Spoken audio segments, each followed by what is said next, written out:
As the great Buddha once said, peace comes from within. Do not seek it without.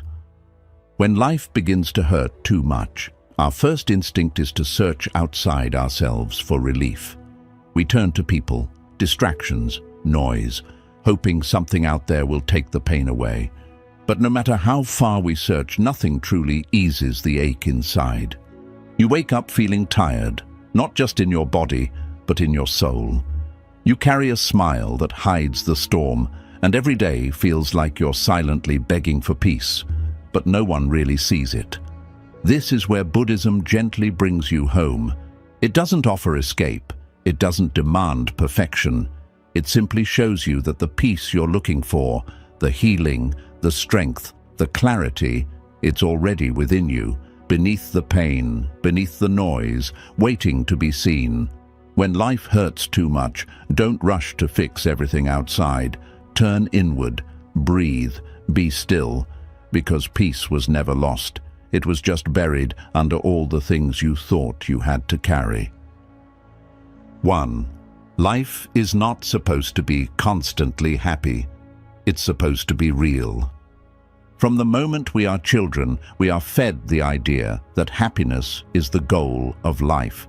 We see it in movies, in books, in advertisements, smiling faces, perfect relationships, success stories. It's as if the world is trying to convince us that happiness is not just desirable, it's expected. That if you work hard enough, look good enough, and make all the right decisions, you will eventually arrive at a place where you're always smiling, always content, always winning. And so we begin to chase this dream of permanent happiness, like a mountain peak we think we can reach and never come down from. But then life happens. We get hurt. People disappoint us. Plans fall apart. Unexpected losses shake our hearts. And suddenly, we start to feel something very human: sadness, fear, confusion, pain. And instead of accepting these as natural experiences, we panic. We feel like something must be wrong with us. We start comparing ourselves to others who seem happier. We wonder what we're doing wrong. Why are we not constantly smiling like everyone else? But the truth is, those people we compare ourselves to are also struggling, also aching, also carrying burdens that you cannot see. They are simply hiding it better, or pretending better, or numbing better. Buddhism doesn't promise a life of non-stop bliss. It doesn't sell illusions. It offers truth. And the truth is this: life includes joy, yes, but also sorrow. Peace, yes, but also struggle. Gain, yes, but also loss. And all of it is part of being fully alive. Emotions are like the seasons. They change, they cycle, they come and go. Nothing stays forever, not even happiness. And that's not a problem. It's the design of nature. To live authentically is to stop chasing a fantasy where you only feel the emotions you like and begin embracing the full spectrum of what it means to be human. Real strength is not found in how often you smile, but in how honestly you feel. Not in pretending to be okay, but in showing up fully for your life, even when it's messy, painful, or uncertain. The moment you stop demanding that life always feel good is the moment you begin to actually live. You stop resisting reality. You start making peace with what is. You stop trying to escape sadness and begin learning from it. You stop feeling broken when things go wrong and begin trusting that difficulty has its own wisdom. When you accept that life isn't meant to be constantly happy, but constantly real, you stop being so hard on yourself. You stop expecting perfection from yourself and others. You stop pretending and start feeling. And in that deep acceptance, something more powerful than happiness begins to grow inside you.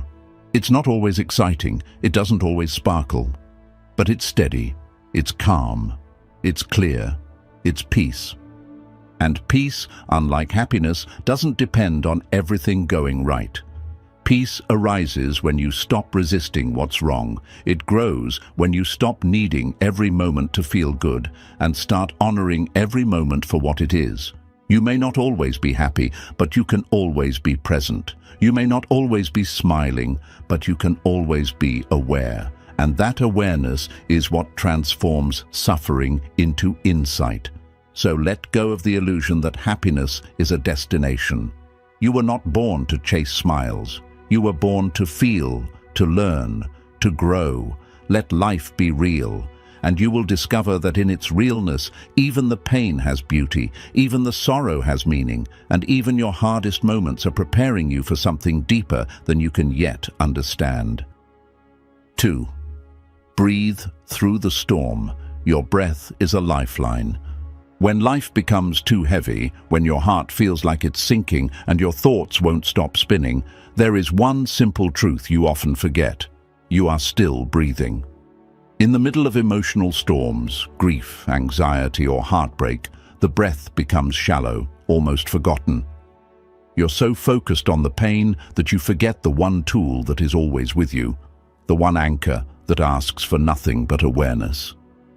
In Buddhism, the breath is not just something you do, it is a doorway back to the present moment. It is the most direct, most natural, and most available path to healing. When the world feels overwhelming and you don't know how to fix anything around you, the breath whispers, "Start here." You don't need to solve the storm, you just need to survive this moment. And your breath can carry you through that moment, one inhale, one exhale at a time. It doesn't matter how chaotic your mind feels, it doesn't matter how deep your sorrow runs. The breath doesn't ask for perfection. It doesn't judge your thoughts. It doesn't demand you feel better right away. It simply offers itself as a space, an inner refuge you can return to over and over again. And the more you return to it, the more you realize that this storm you're in does not own you. It's passing through you, and your breath is the bridge that takes you from fear to calm, from resistance to acceptance, from fragmentation to wholeness. Breathing deeply is not weakness, it is presence. It is your way of saying, "I choose to stay," not because it's easy, not because everything is okay, but because you are learning to face life gently without abandoning yourself. You are learning that it is okay to slow down, that healing does not come through force, but through softness, patience, and attention. When you consciously breathe, you bring your mind back to the body. And when your mind returns to your body, you are no longer lost in the past or the future. You are no longer fighting ghosts of what happened or fearing shadows of what might come. You are here. And here, even with pain, you can find a sense of safety. Even in the chaos, there is stillness waiting beneath the surface. That stillness is not something you create. It's something you uncover by calming your nervous system and listening deeply to what this moment needs from you. So the next time your heart feels like it's breaking or your mind feels like it's drowning, don't rush to fix your life. Just breathe, not shallow and fast, but slow and full. Inhale and feel your chest expand like a soft balloon. Exhale and let the tension melt from your shoulders. Feel the air as it enters you. Feel the life force that moves through you. That is your lifeline. That is your guide. No matter how dark your circumstances may be, the breath reminds you that you are alive. And as long as you are alive, there is space for healing. There is time to begin again. You may not know what comes next, but your breath does. It leads you gently, one peaceful moment at a time, until the storm begins to quiet and the path forward reveals itself, quietly, patiently, and without fear. 3. Stop running from the pain. It's not your enemy. When pain enters your life, your first instinct is to get rid of it. You look for the fastest way to escape it, numb it, silence it. You keep yourself busy. You distract your mind. You scroll endlessly. You tell yourself, "It's fine, I'm fine," even when everything inside you is screaming. And it makes sense. Who wants to feel broken? Who wants to sit with heartache, loss, or fear? But the more you run, the louder the pain becomes. It finds you in the silence. It creeps into your thoughts when you least expect it. It becomes heavier each time you try to avoid it. Buddhism teaches that pain is not your enemy. It is your messenger. It is not here to punish you, but to show you something you haven't fully seen, to open your eyes to the truth you've been avoiding. Pain is not a sign of weakness. It is the language of transformation. When you stop running from it and instead sit with it quietly, without judgment, you begin to understand that pain does not want to destroy you. It wants to guide you back to yourself. Running from pain is like running from your shadow. It doesn't matter how fast you go or how far you travel, it stays with you. You cannot escape what is already inside you. You can only face it. And in that facing there is power, real power. Not the kind that makes you feel strong on the outside, but the kind that helps you soften on the inside. The kind that allows you to cry without shame, to feel without resistance, to fall apart and still be whole. Sitting with pain doesn't mean you give up or drown in sorrow. It means you stop pretending. You stop lying to yourself about what you feel. You become honest. You sit in a quiet room, place your hand on your chest and ask, what is really going on inside me? And then you listen, without trying to fix it, without trying to control it. You listen as if you were listening to a wounded child. Because that's what pain often is, parts of you that feel abandoned, unheard, misunderstood. When you stop running and simply allow the pain to speak, it tells you what needs healing. It shows you the fears you've buried, the grief you've denied, the old wounds you've never addressed. And while that may feel overwhelming at first, what's even more overwhelming is carrying all of that pain silently for years, pretending you're okay. That silent burden, unseen, unspoken, is what truly breaks you. Not the pain itself, but your refusal to face it. And here is the truth many people never tell you. Facing pain doesn't make it worse. It makes it lighter. The moment you sit with it, its power begins to shift. It stops being a shadow chasing you and starts becoming a fire transforming you. You begin to see its purpose. You begin to realize that the hurt you feel is part of your human journey, that your soul is not being crushed, it's being reshaped. Yes, it will be uncomfortable. Yes, you may cry more than you ever have, but those tears are not weakness. They are release. They are the body's way of letting go of years of silent pain. And when the crying slows and the storm passes, you begin to feel something new, a strange calm, a quiet clarity. Not because the pain is gone, but because you are no longer afraid of it. When you stop running from the pain, you stop running from yourself. You begin to accept that you are allowed to hurt, that you don't need to hide your suffering behind a smile, that healing doesn't come through resistance, it comes through surrender, and in that surrender, your pain becomes sacred. It becomes a teacher, a sculptor, a purifier. It carves away the illusions you once clung to and brings you face to face with your truth. Pain is not your enemy. It is your mirror. It shows you what matters. It reveals what needs healing. And if you are brave enough to stop running, it will lead you, not to destruction, but to rebirth. So sit down, breathe deeply, let the ache speak. You don't have to fight it. You only have to feel it. And in feeling it, you begin the most important journey of all, the journey back home to yourself. 4. Attachment to what's gone is the root of suffering. One of the hardest truths to accept in life is that things change, and sometimes they never go back to how they were. People you loved leave, moments you cherished fade, places that once felt like home become strangers to you.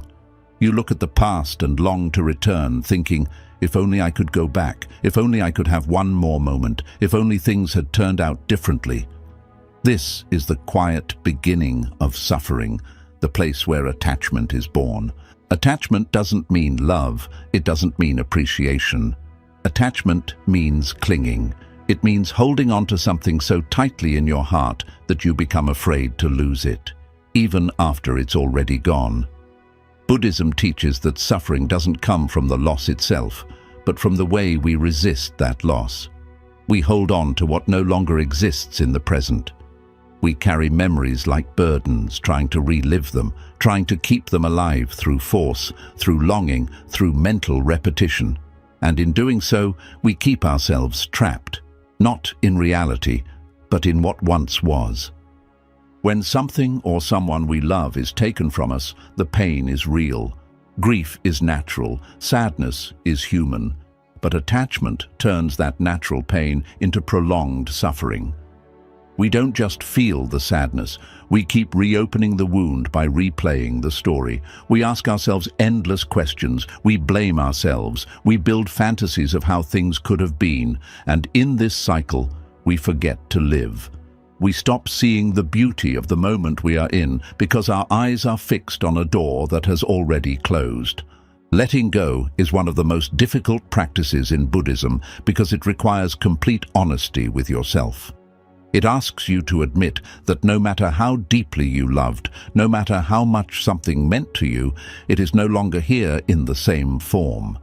And instead of trying to drag the past into the present, it asks you to release your grip, not to forget, not to erase, but to stop resisting the natural flow of life. Everything you've ever experienced was never meant to last forever. It was meant to teach you something, to touch you, to shape you, and then to pass. When we attach ourselves to what's already gone, we don't just suffer, we stop growing. We freeze ourselves in time, and the longer we stay attached, the more we disconnect from the life that is still unfolding around us. Letting go doesn't mean you stop loving someone. It doesn't mean their memory disappears. It means you stop holding them hostage in your heart. You allow them to rest. You allow yourself to rest. You allow life to take its next breath through you. Think of your attachments like trying to hold water in your hands. The tighter you grip, the faster it slips through your fingers. But when you open your hands, when you release the tension, the water gently rests in your palms. That's what letting go does. It doesn't take away the love or the memory. It just removes the suffering caused by resistance. You are allowed to miss what you've lost. You are allowed to cry over it, to honor it, to remember it. But you are not meant to live in that memory. You are meant to carry the lessons forward, to use what you felt to deepen your compassion, to widen your understanding of life, to soften the parts of you that had grown too rigid in control. Letting go is not the end. It is the beginning of healing. The Buddha said, "You only lose what you cling to."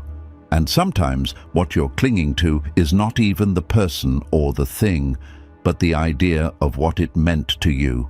You are clinging to the meaning you gave it. And when you release that meaning, you open the door to new experiences. You allow your heart to receive again. You give yourself permission to move, to breathe, to feel the fullness of life, even with a scar on your heart. So ask yourself, gently and honestly, what am I still holding onto that no longer serves me? What memory have I turned into a cage? What part of my past am I using to avoid living in the present? And when the answer comes, don't judge it, don't fight it. Just begin the process of loosening your grip. With every breath, let go a little more. Not because you're forgetting, but because you're remembering something deeper, that you are still here, and life is not done with you yet. Your story did not end with what you lost. It began again with what you learned. And from this space of release, something new can finally grow. 4. Attachment to what's gone is the root of suffering. There is a kind of pain that doesn't scream. It doesn't tear through your chest like grief in its loudest form. It's quieter, it lingers. It visits you in the middle of your day when a memory touches you like a soft ghost. It knocks on your heart late at night when you're trying to rest. This pain doesn't come from the loss itself. It comes from something deeper, something more subtle. This is the suffering that grows out of attachment. You see, loss is natural. It happens to all of us. People leave, relationships end, moments pass, seasons change. And deep down we know this. We've heard it before. Nothing lasts forever. But knowing that truth and accepting it are two very different things. The mind hears the wisdom, but the heart clings. And it's in that clinging, silent, stubborn, often invisible even to ourselves, that our true suffering is born. Buddhism teaches that all suffering is rooted in attachment. Not love, not connection, but attachment. That desperate inner grip that says, don't change, don't leave, stay the same, be mine forever. It's that quiet voice inside you that cannot accept that the people you loved are no longer here in the same way. That the life you once had, the dream you once held, the version of yourself you used to be, that all of it has shifted, dissolved, evolved. And yet you keep trying to pull it back, like trying to hold on to smoke. You might say to yourself, but I loved them, I cared, how can I let go? And the answer is, letting go is not the opposite of love. In fact, it's the highest form of it. Letting go means you are no longer demanding that something or someone stay just to comfort your fears. Letting go is releasing the illusion of control and surrendering to the truth that life is impermanent, ever-changing, and outside of your grasp. When you are attached, you live in the past. You replay conversations in your head. You analyze what you could have done differently. You hold on to objects, pictures, words, anything that gives you a sense of connection to what once was. But the more you hold, the heavier your heart becomes. You stop living in the moment. You stop noticing the beauty that is still around you. You become so consumed by what's gone that you lose sight of what remains. There is no peace in clinging, no freedom in holding tightly to something that has already slipped away. And yet, so many people live their entire lives this way, haunted not by what happened, but by their refusal to let it go. That's why the Buddha's teachings are so radical and so liberating. He doesn't tell you to forget. He doesn't tell you to erase your feelings. He tells you to release your attachment to permanence, to stop demanding that things stay when they were never meant to. Imagine for a moment holding a beautiful flower in your hands. It blooms with color, with fragrance, with life, and then it begins to wilt. The petals curl, the scent fades. Would you try to glue each petal back? Would you force it to stay in bloom? Or would you honor it by letting it return to the earth and carry the memory of its beauty in your heart without needing to hold its body in your palm? That is what letting go truly means. It means honoring the memory, keeping the lesson, and releasing the weight. It means allowing the people who left to be at peace instead of dragging their absence into every new moment. It means trusting that even though something ended, your story didn't. You are still here, you are still evolving, and your life still has more beauty to unfold, but only if your hands are free to receive it. Letting go does not erase your connection. It doesn't invalidate your love. It doesn't mean what you had wasn't real. It simply means you are choosing to move with life rather than against it. You are choosing to soften instead of harden, to grow instead of remain frozen in a moment that has already passed. The more you release, the lighter you become. The less you demand permanence, the more you discover joy in impermanence. You begin to see the sacred in change, the divine in the unfolding, the beauty in things that don't last. That is the heart of the Buddhist path, learning to live with open hands, open eyes, and an open heart. And yes, there will be pain, there will be tears, but that is not weakness. That is your heart shedding what no longer fits. It is your soul breathing again after years of holding on too tightly. It is the quiet strength of someone who has accepted that what is meant for them will stay, and what is meant to leave will teach them. So ask yourself today, gently and without judgment, what am I still holding on to that no longer serves me?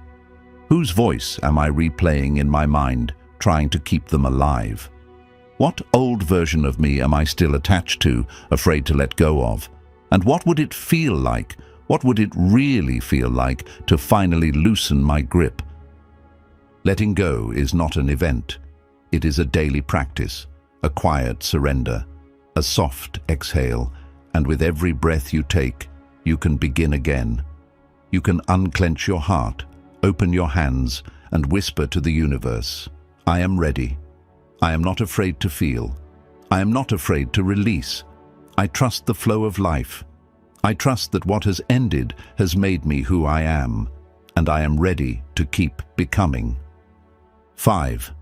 Stillness is strength, not weakness.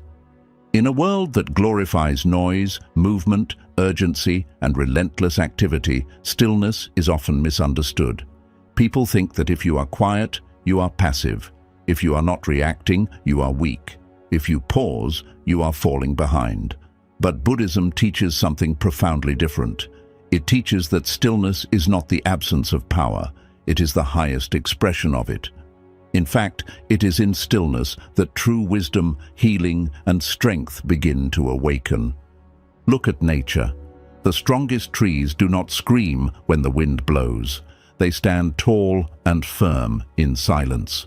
The most powerful mountains do not shake at every thunderstorm.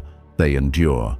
The calm surface of a still lake reflects the sky with perfect clarity. This is the power of stillness. It does not compete. It does not panic. It simply is, and in that presence, it becomes unshakable. Most of us are trained to react quickly, to respond to every insult, to answer every challenge, to prove ourselves, to be seen. But what if strength wasn't about reacting? What if real strength was the ability to not react, to watch, to wait, to choose your next move with clarity rather than impulse? What if silence, instead of being interpreted as weakness, was actually your greatest weapon against chaos? Stillness does not mean doing nothing. It means doing one thing, being completely present with yourself. It means stepping away from the noise of others' opinions, the pressure of the world's expectations, and the endless demands of your own mind. It means making space inside yourself where thoughts can rise and fall like clouds without controlling you. It means sitting down, breathing deeply, and saying to the moment, I am here. I am not afraid to be with what is. It is in stillness that you begin to see clearly. When the mind is agitated, everything becomes distorted. Pain feels bigger. Fear becomes louder. Problems seem impossible. But when you become still, it's like the surface of a muddy pond settling. What was murky becomes clear. What was confusing becomes simple. What felt unbearable becomes manageable. The Buddha often retreated into silence, not because he was avoiding the world, but because he was returning to the truth within himself. He knew that clarity doesn't come from constant talking. Peace doesn't come from endless doing. Insight comes from quiet observation, from looking inward without judgment, from allowing life to speak to you in the spaces between thoughts. When you are still, you notice things you couldn't see before. You begin to realize that not every problem needs an immediate solution. Not every criticism needs a defense. Not every emotion needs to be acted upon. You see the rise and fall of your fears, the waves of your anger, the flickers of your longing, and instead of becoming them, you observe them, you hold space for them without letting them take over. And in that awareness, you reclaim your power. Stillness also teaches you patience. In a world that rushes everything, success, healing, love, stillness reminds you that good things unfold in their own time. A flower doesn't bloom by force. The sun doesn't rise any faster because we're in a hurry. And your own healing will not deepen through pressure. It will deepen through space, through gentleness, through allowing. There is a kind of courage in choosing to be still when everything in you wants to fight, flee, or fix. There is bravery in choosing to pause when your mind screams for action, because in that pause, you break the cycle, you step out of unconscious reactions, you begin to respond to life, not from fear, but from presence, from balance, from clarity. This is not weakness, this is mastery. Stillness also gives you the chance to hear something sacred, your own inner voice, that soft, wise voice that gets drowned out by all the mental chatter. When you create silence within, you begin to hear the whisper of your own soul. And often it is not telling you to do more, it's telling you to let go, to rest, to trust, to simply be. And yes, being still can be uncomfortable at first. It means facing your thoughts, your emotions, your loneliness, the things you've been avoiding, but the discomfort is temporary. What lies beyond it is freedom. Because when you no longer fear stillness, you no longer need to run. And when you no longer need to run, you finally start to feel at home in yourself. In Buddhism, meditation is not about becoming someone new. It's about realizing you already are what you've been searching for. Stillness isn't a technique, it's a way of returning to the breath, to the moment, to the quiet, knowing that you are enough, that you don't need to perform to be worthy, that your value is not in how fast you can move, but in how deeply you can be present. So the next time life pushes you, don't always push back. Sit down, breathe, close your eyes, and instead of reacting, become still. Let the world swirl around you if it must, but you stay grounded like the mountain. Let the storm pass through you, not take you with it. Let the silence become your sanctuary, and in that silence you will find something that no one can give you and no one can take away. Your inner strength, your clarity, and your unshakable peace. 6. You are not the pain, you are the one aware of it. When pain arrives in your life, it often feels like it takes everything. It takes your peace. It takes your energy. Sometimes it even feels like it takes your identity. You begin to see yourself through the lens of your suffering. You stop saying, "I am going through a hard time," and instead whisper, "I am broken." You stop thinking, "This sadness is heavy," and instead internalize, "I am the sadness." Without even realizing it, you begin to merge your entire sense of self with the pain you feel. And this is where suffering begins to multiply, not in the original wound itself, but in the way we attach our identity to it. Buddhism offers a radical and deeply liberating insight. You are not your pain. You are not your fear.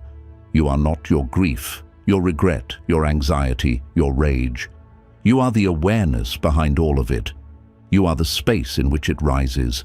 You are the sky, and these emotions are only passing weather. Think of a storm rolling across the sky. Thunder crashes, rain pours, lightning strikes. For a moment it feels like chaos, but the storm always passes. The sky is not destroyed, it is not stained, it remains silent, open, unchanging in its essence. This is your true nature. You are the sky, not the storm. But when you forget this, when you start identifying with the storm, you suffer. You say, "I am the darkness," instead of seeing that darkness is simply moving through you. This teaching is not just philosophy, it is a practical shift in perception that can free you from years of emotional imprisonment. You may feel anxiety, but you are not anxiety. You may carry deep wounds, but you are not a wound. You are the consciousness witnessing the experience of pain, not the pain itself. The mind, however, is conditioned to label everything. When you feel sadness, it immediately says, "I am sad." When you feel lost, it says, "This is who I am now." But there is a moment, if you are present enough, where you can pause before that label takes hold. You can observe the emotion as if it were a visitor knocking at your door. You don't have to become it. You don't have to invite it in forever. You simply acknowledge its presence. This is the essence of mindfulness.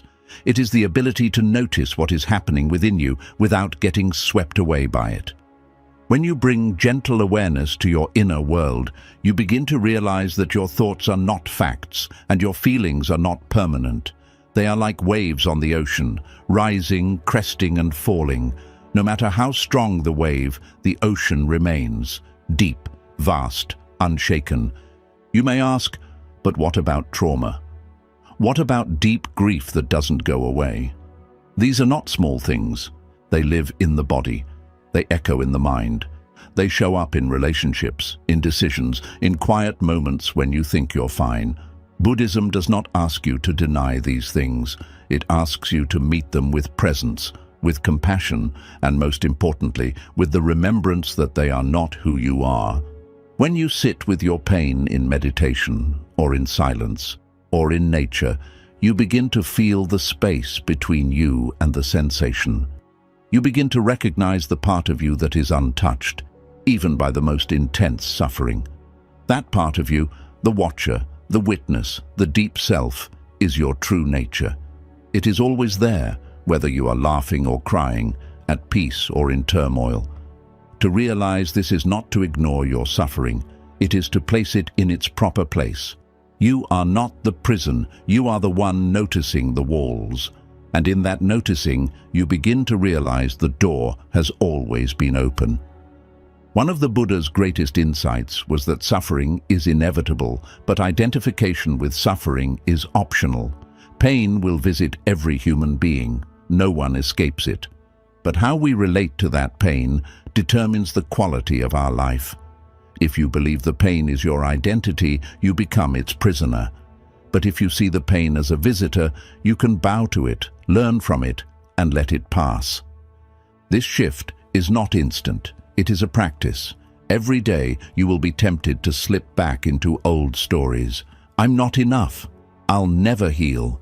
I am damaged. These thoughts will come. They are part of the human experience.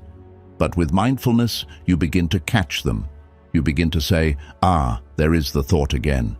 But I do not have to believe it. I can observe it. I can choose to let it go. And with each moment of choosing awareness over identification, you reclaim a little more of your freedom. Even your most painful emotions, when observed with compassion, begin to soften. They no longer feel like enemies. They feel like signals. They point to unmet needs, unhealed parts of your heart, and forgotten truths about yourself. And when you sit with them, not to judge them, but to understand them, they lose their grip. They stop being monsters and start becoming messengers. Imagine a deep cave within yourself. At the center of that cave burns a small but steady flame. That flame is your awareness, your true self. It cannot be extinguished, no matter how violent the storm above, no matter how loud the world becomes, no matter what happens to your body, your mind, or your circumstances. That flame continues, quiet, present, unmoving. When you begin to live from that flame instead of from your passing emotions, life starts to change. You become less reactive, less thrown by every shift in mood, less dependent on other people to validate you. You begin to feel grounded, not because life got easier, but because your center became stronger. The world may still be difficult. Challenges will still come, but you will face them differently. You will walk through them with the quiet confidence of someone who knows, I am not what is happening to me. I am the one it's happening through. This realization is not arrogance. It is humility in its truest form. It is saying, I am not these temporary roles. I am not this temporary body. I am not these swirling thoughts. I am something deeper, something eternal, something sacred. The journey to this awareness is not a straight line. Some days you will forget. You will feel consumed by emotion. You will collapse into old identities, but that's okay. Each time you remember, each time you return to presence, you build the muscle of awakening. You deepen your roots. You strengthen your connection to the part of you that cannot be broken. You are not broken. You are becoming aware of your wholeness. So the next time pain visits you, pause, breathe. Instead of saying, why is this happening to me? Try asking, who is the one noticing this pain? And then be still. Listen for the silence beneath the noise. The watcher is there, always. You don't have to get rid of your pain to find peace. You only have to remember who you are beneath it. That remembrance is the beginning of true liberation, and from that place, life no longer breaks you. It deepens you, it teaches you, it invites you to love even in the midst of sorrow, to stand even when your knees tremble, to breathe even when the world feels heavy. You are not the pain. You are the space in which the pain comes and goes. And that space, that still, sacred space, is limitless. 7. Let the pain shape you, not shatter you. Pain is one of the greatest teachers life can offer, yet it is also the one we resist most. When suffering touches our lives, our instinct is often to recoil, to reject it, to ask, "Why me?" We see pain as a punishment, as something cruel and senseless. We pray for it to end, to disappear, to leave us unchanged. But life does not work that way. Suffering is not random. It does not arrive without a purpose. Buddhism teaches that while pain is inevitable, how we relate to that pain defines the direction of our journey. Pain can either shatter you or shape you. It can close you off, or it can open you wide. It can harden you into bitterness, or soften you into compassion. The choice, though difficult, is always yours. When pain strikes, it does not ask for permission. It enters like a wave, flooding the body, the heart, the mind. Sometimes it is triggered by a sudden loss, a betrayal, a broken dream. Other times it creeps in slowly, like a quiet ache that grows over time. But no matter how it comes, pain disrupts your sense of control. It humbles you. It brings you face to face with your own vulnerability. And in that vulnerability, a doorway appears. The doorway is not easy to walk through, but it leads to something sacred. You see, suffering invites you to see what lies beneath the surface of your life. When everything is comfortable, we often live on autopilot. We chase distractions, routine pleasures, surface-level goals. But when pain breaks through, all of that falls away. The illusions collapse, the masks come off. Suddenly, the questions become deeper. What truly matters? Who am I without all the things I thought defined me? What kind of person do I want to be, even in my darkest hour? Pain forces you to confront the truth of yourself, and in that confrontation, transformation begins. Buddhism teaches that the lotus flower, one of the most beautiful and sacred symbols of enlightenment, grows only in the mud. Without the mud, there is no lotus. Without the darkness, there is no light. Without the pain, there is no awakening. This is not just poetic language, it is spiritual truth. The suffering you endure is not here to destroy you. It is here to guide you deeper into yourself, to strip away what is false, to help you become someone more real, more whole, more awake. And yet, many people allow pain to define them in the wrong way. They carry their wounds like armor. They become angry, cynical, closed off. They stop trusting. They stop loving. They live their lives in defense, always protecting the part of themselves that once got hurt. But in doing so, they build walls so high that even healing cannot enter. They confuse survival with growth. They forget that healing is not about pretending it never happened. It's about choosing what happens next. To let pain shape you means to stay soft in the face of hardship. It means allowing yourself to feel fully, not just the hurt, but the depth that comes with it. Pain reveals how deeply you can care, how much your heart can hold. If you let it, pain will deepen your compassion for others. It will make you more gentle with those who are suffering. It will teach you that every person you meet is carrying something heavy, even if you can't see it. To be shaped by pain is not to glorify suffering. It is to honor the fact that suffering can be used as fuel for growth. It is to take the ashes of what was burned in your life and build something meaningful from them.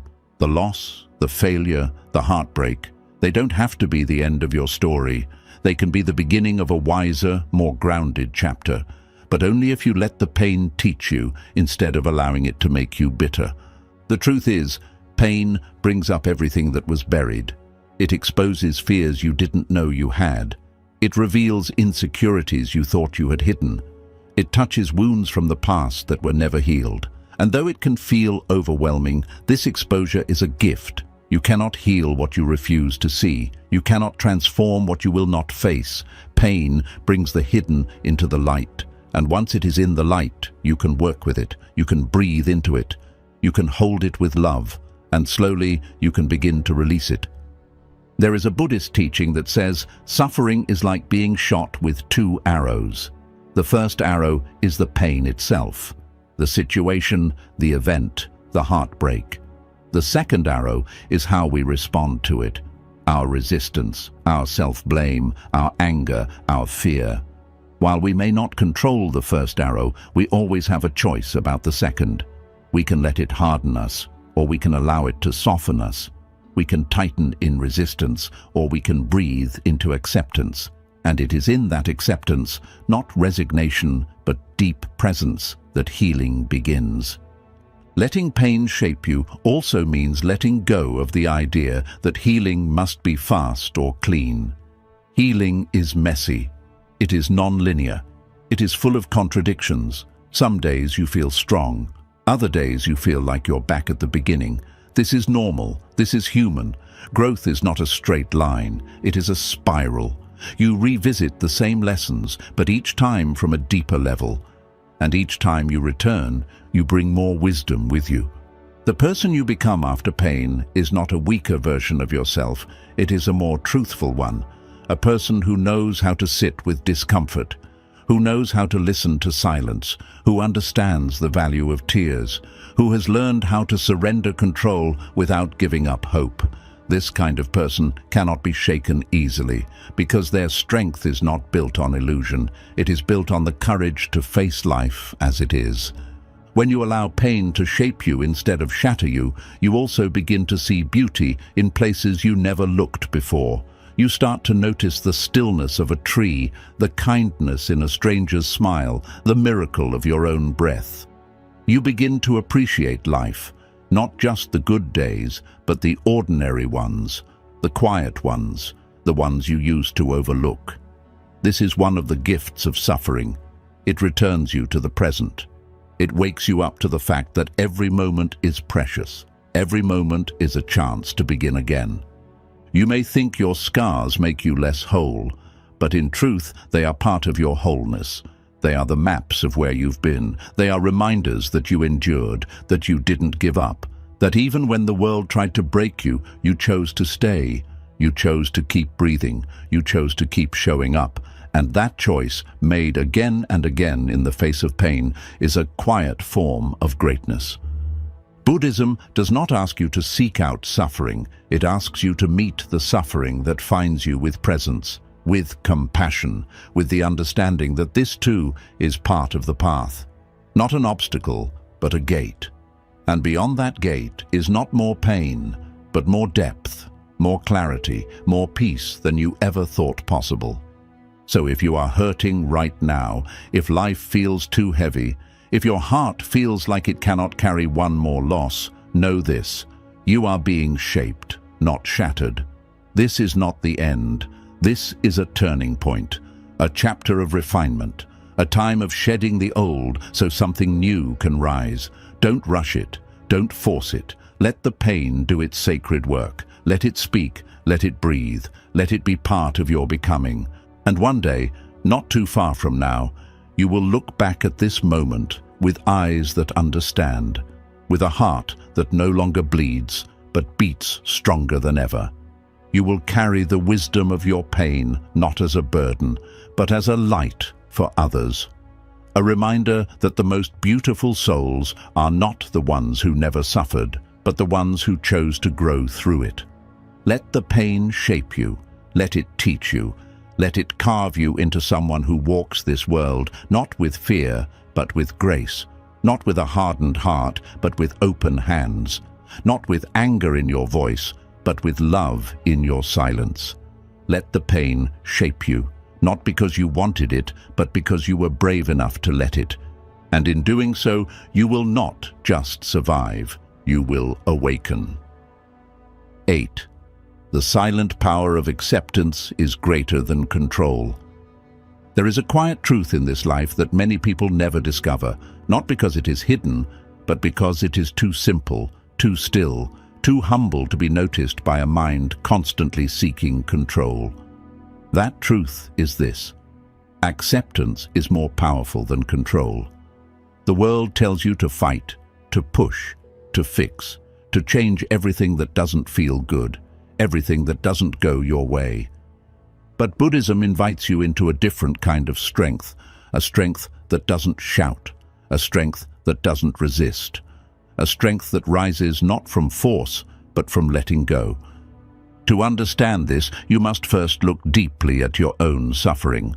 Where does it come from? Is it always the event itself that causes your pain? Or is it your refusal to accept that the event happened at all? Think of the heartbreak that lingers not just because someone left, but because you can't accept that they're gone. Think of the stress that grows not from what is, but from your insistence that it shouldn't be this way. The mind clings, it demands, it argues with reality, and in doing so, it creates a storm far greater than the situation itself. Buddhism teaches that suffering is not born from pain, it is born from resistance to pain. Pain is inevitable. You will lose, you will grieve, you will face illness, you will experience disappointment. These are the natural experiences of life, but resistance, fighting what is optional, and it is in this space between what has happened and how you relate to it that your power lives. Acceptance does not mean you approve of what happened. It does not mean you don't care. It does not mean giving up or giving in. It means seeing clearly. It means no longer wasting energy trying to change what already is. It means you stop arguing with the moment and instead choose to meet it as it is, with clarity, calm, and compassion. To accept something is not to lose your power. It is to stop losing it. When you resist life, you are at war with it. You tense your body, you clench your jaw, you harden your heart. And the very peace you are trying to find becomes impossible to reach. But when you breathe into acceptance, everything begins to soften. You stop trying to control the river and instead learn to float with it. You trust that even if the current feels strong, you're still being carried somewhere. Somewhere you may not understand yet, but somewhere you were always meant to go.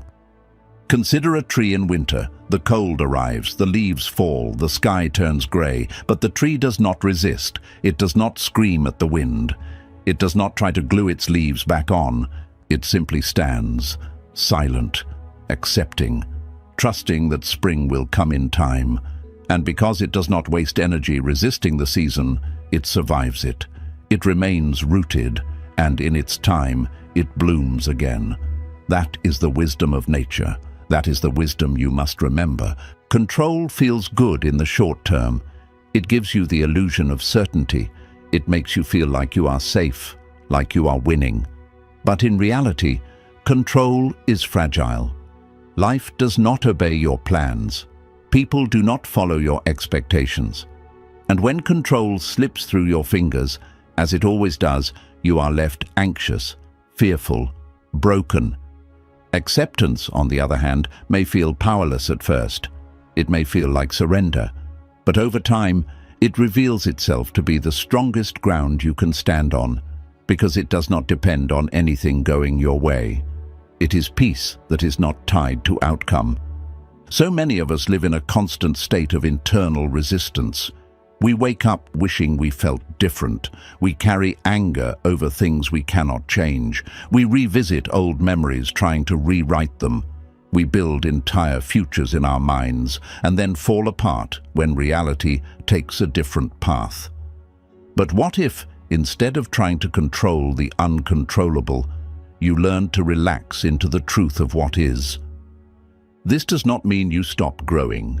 It does not mean you stop working to improve your life, but it means that even as you move forward, you accept the moment you are in.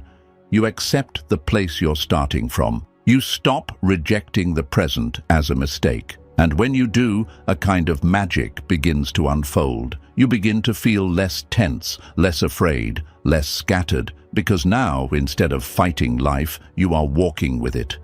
Acceptance is also the foundation of compassion. When you accept your own pain, without judging it, you become more able to hold space for the pain of others. You stop trying to fix people. You stop trying to save them from their emotions. You simply sit with them. You say, yes, this is hard. Yes, this is real, and I'm here with you in it. This kind of presence, gentle, open, free of judgment, is one of the most powerful gifts you can offer, and yet acceptance is often misunderstood. People think it means passivity, that if you accept something, you are okay with it. But this is not true. You can accept a feeling while still choosing to act wisely. You can accept a situation while still working to improve it. You can accept your anger, your grief, your fear, and still choose not to let them guide your actions. Acceptance is not the end of action. It is the end of reaction. It creates space so you can respond with intention rather than reflex. The Buddha himself faced suffering. He saw sickness, aging, death. He did not run from it. He did not try to control it. He looked at it directly. He sat with it. He accepted it as part of the human condition. And through that deep acceptance, he found freedom, not from pain, but from the need to resist it. This is the path he offered to all of us, not to escape life, but to embrace it so fully that suffering loses its grip. When you practice acceptance, you begin to notice how much energy you used to spend on things you could never control. You begin to reclaim that energy, and suddenly you have more space to breathe, more space to listen, more space to love. Your life becomes less about forcing and more about flowing, less about proving and more about being. Try this the next time you feel overwhelmed. Pause. Breathe. Instead of asking, how do I fix this? Ask, can I accept that this is what's here right now? Don't rush to change it. Don't rush to solve it. Just be with it, even if only for a few breaths. You will be amazed at what happens when you stop fighting and start observing. The situation may not change, but your relationship to it will, and that changes everything. Acceptance does not mean pain disappears, but it does mean the pain becomes lighter, because now you are not adding layers of resistance to it. You are not saying, this shouldn't be happening. You are saying, this is happening, and I will face it with open eyes. That shift from resistance to presence is the foundation of true inner peace. Some of the most peaceful people in the world are not those who had easy lives, but those who learned to accept life as it came, who faced grief with grace, who held space for their sadness without needing to hide it, who embraced joy fully without clinging to it, who walked through uncertainty not with panic but with trust. These people were not lucky, they were present. They learned the silent power of acceptance, and it changed everything. So if you are tired of struggling, if your heart is weary from trying to control every piece of your life, come back to this truth. You were never meant to hold the whole world in your hands. You were only meant to meet this moment with love, with breath, with surrender. Let go of the illusion that things must go your way for you to be at peace. Peace is not found in control. It is found in the quiet courage to say, I accept this. I do not resist it. I do not run from it. I meet it as it is. That is not weakness. That is not giving up. That is the deepest kind of strength. And when you begin to live from this space, not someday, but now, you will feel something shift. A calm you didn't know you were capable of. A stillness you had long forgotten. And in that stillness, you will discover that life, even with all its unpredictability, is not your enemy. It is your teacher, and it has been waiting for you to stop resisting so it can finally show you who you really are. You can be at peace without having all the answers. There comes a time in every life when the questions begin to multiply, when nothing makes sense anymore. You ask, why did this happen to me? What did I do wrong? When will this pain end? What is the purpose of all this? And sometimes the silence that follows can feel like an even deeper pain. You wait for clarity. You wait for closure. You wait for some moment when the chaos inside you suddenly transforms into understanding. But it doesn't come. At least, not in the way you expected. And you start to believe that peace is impossible until you finally figure everything out. But Buddhism whispers a different truth. Peace does not arrive when every question is answered. Peace begins the moment you stop needing the answers to feel whole. The human mind is addicted to explanation. It craves certainty. It wants to label everything, control everything, resolve everything into neat categories. But life does not obey those rules. It is vast, mysterious, messy, beautiful, and full of unknowns. Trying to understand it all is like trying to trap the wind in your hands. You may feel it, but you cannot hold it. And in the attempt, you exhaust yourself. There will be experiences that do not make sense, losses that come without warning, people who leave without reason, doors that close when you thought they were just beginning to open. You will cry out to the sky and receive no clear reply. And it is in those moments that you are faced with a choice. Will you spend your life searching for explanations that may never come, or will you allow yourself to rest in the mystery? To rest in the mystery does not mean giving up on seeking truth. It means recognizing that some truths cannot be rushed. That wisdom is not always a flash of insight. It is sometimes the gentle unfolding of years.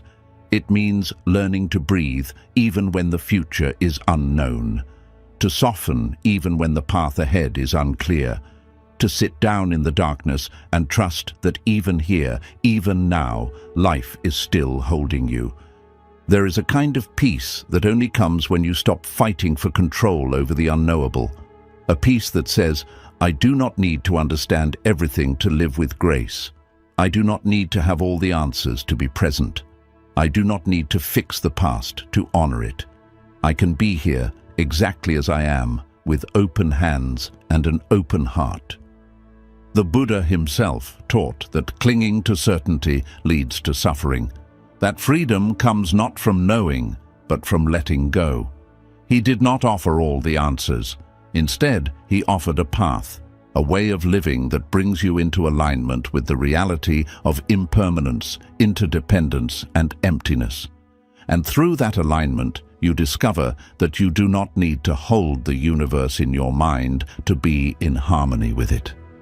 Think of the moon reflected in a still lake. The moon does not demand that the water be clear before offering its light. It simply shines. And when the water is calm, it reflects back that light with perfect clarity. Your heart is the lake. Your peace is the reflection. And the more you try to stir the water with endless questions, the more distorted that reflection becomes. But when you stop, when you sit, when you breathe deeply and allow the water to settle, the clarity returns, not because you found the answers, but because you no longer needed them. So many people tie their peace to conditions. I'll feel okay when I get closure. I'll be happy when I finally understand why they left. I'll relax when I know what's going to happen next. But these are illusions. There is no perfect closure. There is no final answer that heals all wounds. What heals is presence. What soothes is acceptance. What liberates is the willingness to be here, now, in the middle of your questions, with compassion for your own confusion. To live without all the answers is not a failure. It is a spiritual maturity. It is the humility to admit that you are part of something greater than your mind can comprehend. It is the courage to stand in the unknown and still be kind, still be gentle, still love. This doesn't mean you stop asking questions. Questions can be sacred. They can guide your reflection, open your heart, lead you into deeper understanding. but ask them like a poet, not a prosecutor. Ask them not to dominate life, but to dance with it. Be willing to ask without demanding, to seek without urgency, to trust that if an answer matters, it will reveal itself in time, not always in words, but sometimes in silence, in peace, in the feeling that even though nothing has changed, you are somehow okay. The path of not knowing is not empty, it is rich with wonder. It teaches you to look at a flower without needing to name it, to watch a sunset without needing to measure its color, to hold someone's hand without knowing where the relationship will go. It teaches you that life is precious because it is fleeting, mysterious, unpredictable, and when you stop needing to solve it, you start truly living it. Think of the child who stares at the night sky, eyes wide with awe. They do not understand the cosmos. They do not know the science of stars, but they are at peace because they are present, because they are open, because they are not trying to own the sky, only feel it. That is the innocence we lose as we grow older. That is the innocence we must return to, not through ignorance, but through reverence. You can be wise and still not know. You can be healed and still not have every detail explained. You can be at peace, not because everything finally made sense, but because you finally stopped trying to force it to. Let your questions live like seeds in the soil of your heart. Some may blossom, some may remain beneath the surface, but they are alive, they are moving, and so are you. There is a rhythm to life that your mind cannot always grasp, but your soul can feel. Listen to that rhythm. Let it guide you. Let it remind you that peace is not waiting at the end of some long trail of answers. It is available right now in the space where you surrender your need to know. So if you are waiting for the perfect explanation to heal, stop waiting. Begin healing now. Begin by breathing into your uncertainty. Begin by saying, I don't know, and that's okay. Begin by trusting that you are still on the path, even if you can't see where it leads. The clouds may cover the mountain, but the mountain remains. Your peace is like that mountain, steady, silent, strong. The clouds of confusion may hide it for a while, but they will pass. The sun will rise. The path will reveal itself, not because you solved the puzzle, but because you learned how to walk, even when you couldn't see the full map. Peace is not found in knowing. It is found in trusting. Trusting that you are not lost. Trusting that this moment is enough, trusting that even your questions are part of the unfolding. And most of all, trusting that the more you surrender the need for answers, the more life will speak to you, not in explanations, but in presence, in stillness, in love. You can be at peace without having all the answers. You can rest even in the mystery. You can smile even in the unknown, because you are not here to figure it all out. You are here to live it, fully, lovingly, one breath at a time. Healing doesn't mean forgetting, it means releasing the weight. When we think of healing, we often imagine a perfect ending, a moment where the pain is gone, where the memory fades, where the past no longer touches the present. We long for the kind of healing that erases the hurt entirely, that turns the scars invisible, that lets us wake up one day and say, it's as if it never happened. But this expectation, while understandable, is the very reason many of us never truly feel free. Because healing, real healing, is not about forgetting. It is not about pretending that something painful didn't shape you. It is not about wiping the slate clean as if you were never broken. Healing, in the Buddhist sense, is about transforming your relationship with the pain. It's not the absence of memory, it's the absence of resistance. It's the moment when the story no longer holds you hostage, when it becomes something you can carry, not as a burden, but as a quiet strength. There are moments in your life that will leave marks, people who left too soon, words that wounded, decisions you wish you could undo, chapters you weren't ready to close. These moments will not disappear simply because you wish they would. They are etched into the story of your life. but what you do with those moments, that's where healing begins. So many people believe they are failing to heal because they still remember, because they still feel, because there are days when the sadness returns, or the anxiety reawakens, or the anger resurfaces like a wave they thought had already passed. But Buddhism reminds us, the goal is not to delete your humanity, it is to meet it with compassion. Healing does not mean you never cry again. It means you no longer drown when the tears come. The weight we carry is not always the pain itself. Often, it is the story we build around it. I should be over this by now. I shouldn't have let that happen. Why can't I just move on? These thoughts become bricks, heavy, suffocating, layer upon layer of self-blame, shame, guilt, until healing feels like climbing a mountain that keeps growing taller every time we take a step. But what if the path forward is not up, but inward? What if healing begins not when you conquer the pain, but when you sit beside it? When you stop trying to fix what happened and instead breathe into the truth that it happened, and you're still here? Releasing the weight doesn't mean discarding the memory. It means releasing the grip the memory has on your sense of identity.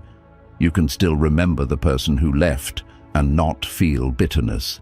You can still think of the mistake you made and not feel crushed by shame. You can still revisit the moment everything changed and not be pulled under by it. This is what it means to heal, to remain aware of the past while no longer being controlled by it. In Buddhist practice, we are taught to observe the mind like watching clouds pass across the sky. We do not fight the thoughts. We do not chase them. We simply notice them and return to the breath. In this same way, healing invites us to observe our wounds, not to relive them, not to argue with them, but to offer them space, to allow them to rise and to let them pass. Not because they are unimportant, but because they no longer define the whole sky. The heart, like the body, knows how to heal if we stop picking at the wound. But healing is a process of deep trust. You have to trust that letting go of the weight doesn't mean letting go of love. That moving on doesn't mean betrayal. That peace is not betrayal of your past. It is a promise to your future. You are not dishonoring what you lost by choosing to live again. You are honoring it in the most sacred way possible by letting it become your teacher, not your prison. There is a story in Zen Buddhism of a monk who carried a heavy bag up a long mountain path. With every step, his back ached, his legs trembled. He looked at the other monks walking with ease and wondered why he could not do the same. Finally, a teacher stopped him and said, "Why do you carry this burden when it is no longer needed?" The monk replied, "Because it is all I have left of what once mattered." The teacher gently smiled and said, "Then make what once mattered part of your walk, not part of your weight." This is what healing invites you to do, to take what happened and fold it into the way you walk, the way you speak, the way you listen, the way you show up for others. Let the pain soften you, let the memories deepen you, but do not carry them like chains. Carry them like tools, tools that allow you to live with more wisdom, more compassion, more grace. It's important to understand that you may never feel finished. And that's okay. Some griefs live in you forever, not as open wounds, but as quiet reminders of your capacity to love, to endure, to begin again. Healing does not mean erasing the echo. It means the echo no longer stops you from singing. You may wake up some mornings and still feel the ache, the emptiness, the sorrow. This doesn't mean you haven't healed. It means you are human. Healing is not a one-time event. It is a lifelong practice, a daily surrender, a choice to keep showing up for yourself, even when the past whispers old stories in your ear. And you will be tempted to revisit those stories. The mind will try to convince you that you need to fix what's already over. That if you think about it long enough, analyze it deeply enough, you'll finally find the perfect answer. But no amount of thinking will undo the past. The only real peace is found in presence, in learning how to feel fully, forgive gently, and live freely. Forgiveness is a part of healing, but not in the way the world often portrays it. It's not about saying what happened was okay. It's not about absolving others of responsibility. It's about freeing yourself from the cycle of pain. It's about choosing not to let anger be the lens through which you see the world. It's about choosing softness, not because you're weak, but because you're wise enough to know that hardness only adds more suffering. To forgive is to say, "This happened. I can't change that, but I can choose what I do with it now." And sometimes the person you need to forgive most is yourself, for the things you didn't know, for the things you couldn't stop, for the way you survived, for how long you carried the weight. Be gentle with that part of you. They were doing their best. In Buddhist meditation, there is a practice called metta, loving kindness. It is a practice of offering compassion to yourself and others. And when you sit in metta meditation, you repeat quietly, "May I be well, may I be safe, may I be free from suffering." You extend that same wish to those you love, and eventually to those who hurt you, not because they deserve it, but because you deserve to be free. Healing is the long return to love for yourself, to love for others, to love for life itself, even when it's been messy, painful, uncertain. You may never forget what happened, but you will no longer be held down by it. You will walk taller, breathe easier, speak softer, because now you're not walking with wounds, you're walking with wisdom. So if you are carrying something heavy right now, something you've carried for far too long, know this: you are not weak for struggling. You are not broken because it still hurts. You are simply human, and your heart, even now, is learning how to heal. Give it time, give it space, give it breath. And when the weight feels lighter, not because it's gone, but because you've learned how to carry it differently, know that you have already begun the healing you once thought was impossible. You do not need to forget what happened to find peace. You only need to release the belief that you must carry the pain forever. Let it go, gently, slowly, with love, and keep walking. You are becoming whole, not by erasing the past, but by making peace with it. True strength is the courage to stay soft in a hard world. In a world that often values power over presence, noise over stillness, and reaction over reflection, we are taught to build walls instead of bridges. We are taught to harden ourselves to survive. Don't let anyone see you cry. Never show weakness. Be strong. But what does strength really mean in a world so afraid of softness? So many of us confuse strength with control. We believe strength means keeping a straight face when our heart is breaking. We believe it means burying our emotions so we don't look vulnerable.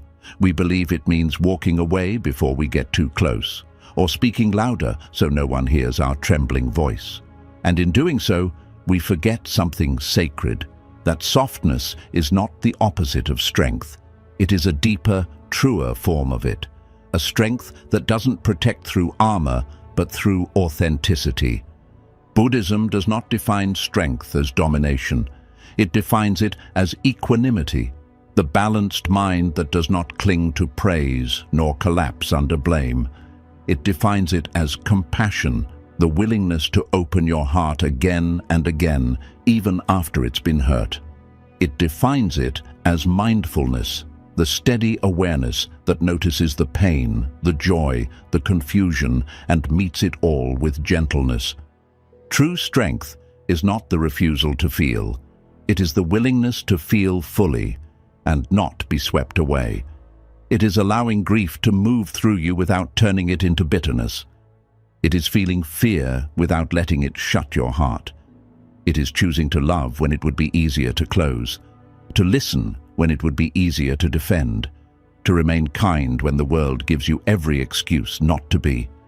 Imagine a flower growing in the cracks of a stone wall. It is small, delicate, easily overlooked, and yet it grows anyway, without demanding attention, without needing permission. It faces the sun. It opens. That is strength, not in how loud it is, not in how protected it is, but in its willingness to stay soft in a place that was not designed for softness.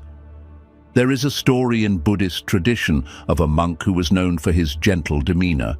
A student once asked him, "How are you so calm in the face of conflict? How do you stay kind to people who insult you?"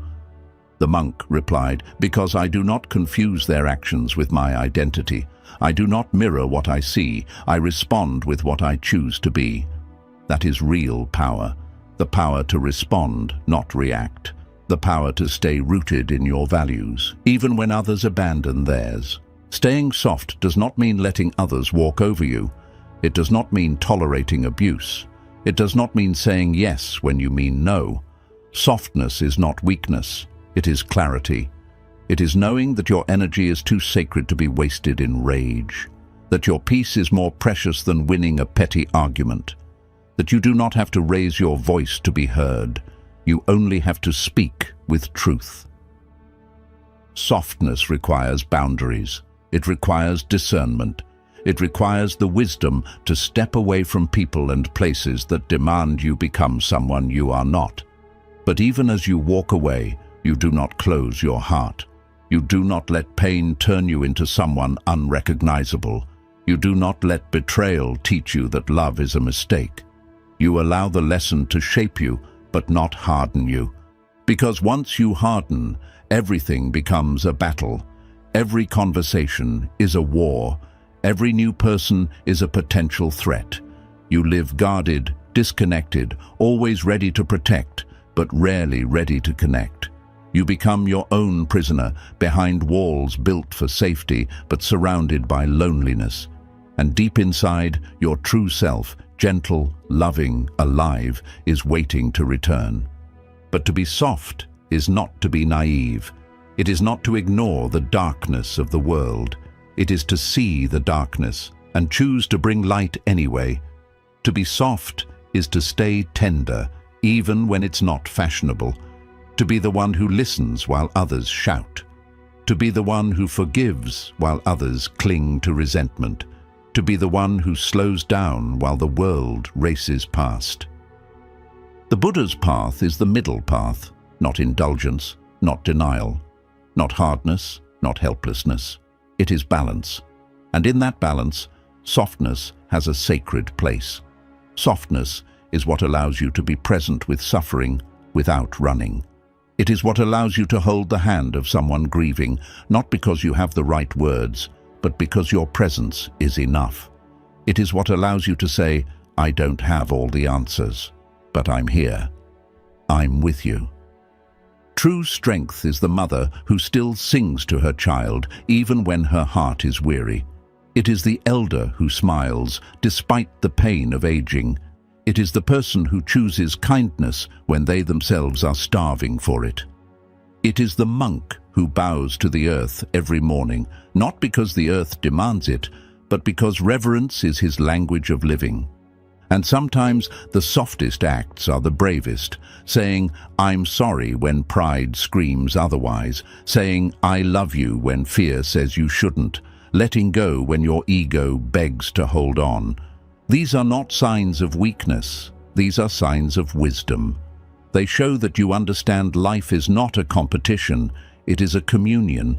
It is not about being right, it is about being real.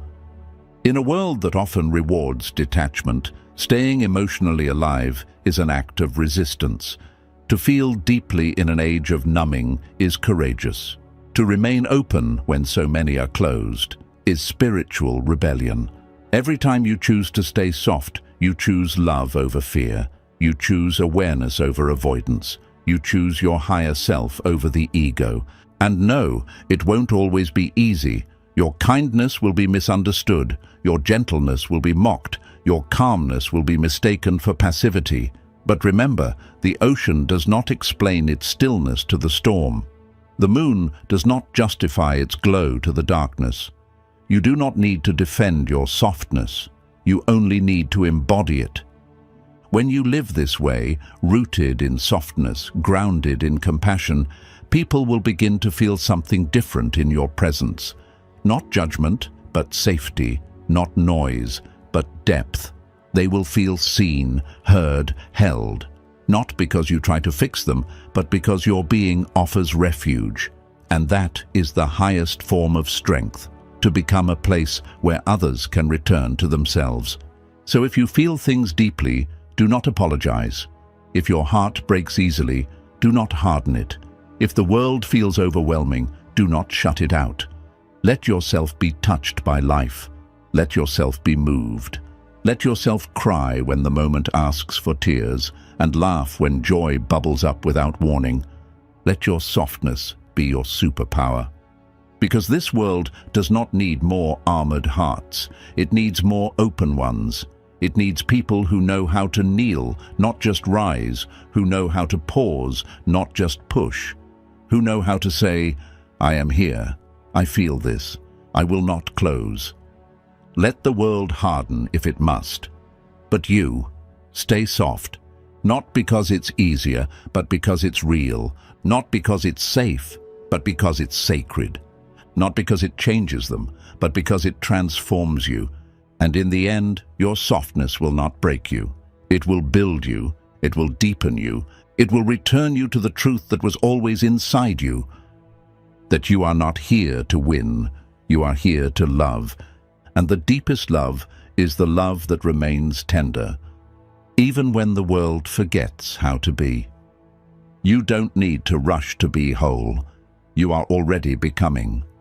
In this fast-moving world, we are told from all sides to keep up, to keep improving, to move quickly, to always be doing something, healing faster, growing faster, fixing ourselves until we become some perfect version that finally feels worthy of rest. We race from one phase of life to another as if life is a checklist and wholeness is something to be earned only after we've completed every task and overcome every flaw. But Buddhism gently asks you to stop, to slow your breath, to look within, and to realize that you are not incomplete just because you are still in process. You don't need to rush to be whole. You are already becoming. The truth is, becoming whole is not about reaching a final destination where everything is perfectly aligned and nothing ever hurts again. It is not a moment when your past disappears or when all your scars suddenly heal at once. Becoming whole is not an achievement. It is not something you unlock by following some formula, nor is it something you have to prove to anyone else. It is something much softer, much deeper, much more alive. It is a quiet unfolding, a slow return to the truth that was always within you, that you are not broken, you are simply unfolding. But we forget this truth. We forget because the world around us rewards performance more than presence.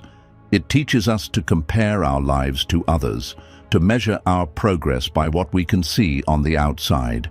We see someone smiling and think they've figured it all out. We see someone successful and assume they have no struggles. We believe we are falling behind when really we are just in a different chapter of becoming. No flower blooms on demand, no mountain forms overnight, no tree grows tall without first spending years building invisible roots. Yet we expect ourselves to be fully healed, fully wise, fully certain before the season has even passed. We treat pain like a mistake instead of a teacher. We treat confusion like a flaw instead of a sign that our soul is asking for something deeper. And in doing so, we miss the sacredness of where we already are. Buddhism teaches that all things arise, change, and pass away. There is no final version of the self. There is only this moment and the awareness you bring to it. You are not here to become a perfect being. You are here to become present with your being. You are here to walk the path, not to skip ahead to the end. Think of a river. It flows not in a straight line, but through curves and bends, through still pools and roaring rapids. It does not question its pace. It does not compare its flow to other rivers. It simply moves, carrying everything it touches, shaping the land without even trying. This is how you become whole, not by force, not by rushing, but by allowing your life to unfold as it will, trusting that even the slow parts, even the painful turns, are part of the shaping. And yes, there will be days when you feel stuck, days when your progress feels invisible, days when the old patterns return and you wonder if you've gone backward. But healing is not linear. Growth is not a staircase. Becoming whole is not about moving upward, it's about moving inward. It's about sitting with what is here right now and choosing not to abandon yourself, even when you don't have all the answers. You don't have to have everything figured out today. You don't have to wake up with clarity every morning. You don't have to be finished with your pain, your grief, your uncertainty. You are not late. You are not behind. You are not failing. You are simply living. And living includes mystery, messiness, and moments of pause. Let those pauses be sacred. Let those slow days be part of your rhythm. Let your confusion be honored, not shamed. In Buddhist meditation, we are taught to observe the breath, not to control it, not to perfect it, but to notice it, to sit quietly and return to it again and again. No matter how far the mind wanders, we return to the breath. And each time we return, we are practicing wholeness, not by becoming something new, but by remembering the self that exists underneath the noise. This is what your life is asking you to do, to return to yourself. Not as a project to fix, but as a home to rest in. Wholeness is not the absence of pain, it is the presence of love. Love for the self who is still figuring it out. Love for the version of you that is healing slowly. Love for the small victories no one else sees. Wholeness is not perfection. It is integrity. It is the alignment of your heart with your truth. It is waking up and saying, I don't have to be anyone else today. I just have to be here, and that is enough. You are not missing pieces. You are not unfinished. You are in motion. You are evolving. Every time you breathe through a difficult moment without running, you are becoming. Every time you offer yourself compassion when the world offers you criticism, you are becoming. Every time you choose stillness over distraction, you are becoming. And each moment of becoming is a sacred thread in the tapestry of your life. Stop waiting to feel complete before you live. Stop believing that peace is somewhere far away. Peace is not waiting for you at the end of your journey. It is quietly walking beside you, whispering, slow down. You're doing better than you think. Peace is not the reward, it is the companion. So take your time. Let your healing be slow. Let your becoming be gentle. Let your path be your own. Not everyone will understand your pace, and that's okay. Some people will rush past you. Others will tell you to move faster, but only you can feel the rhythm of your soul. Only you know when you need to rest, when you need to breathe, when you need to simply be.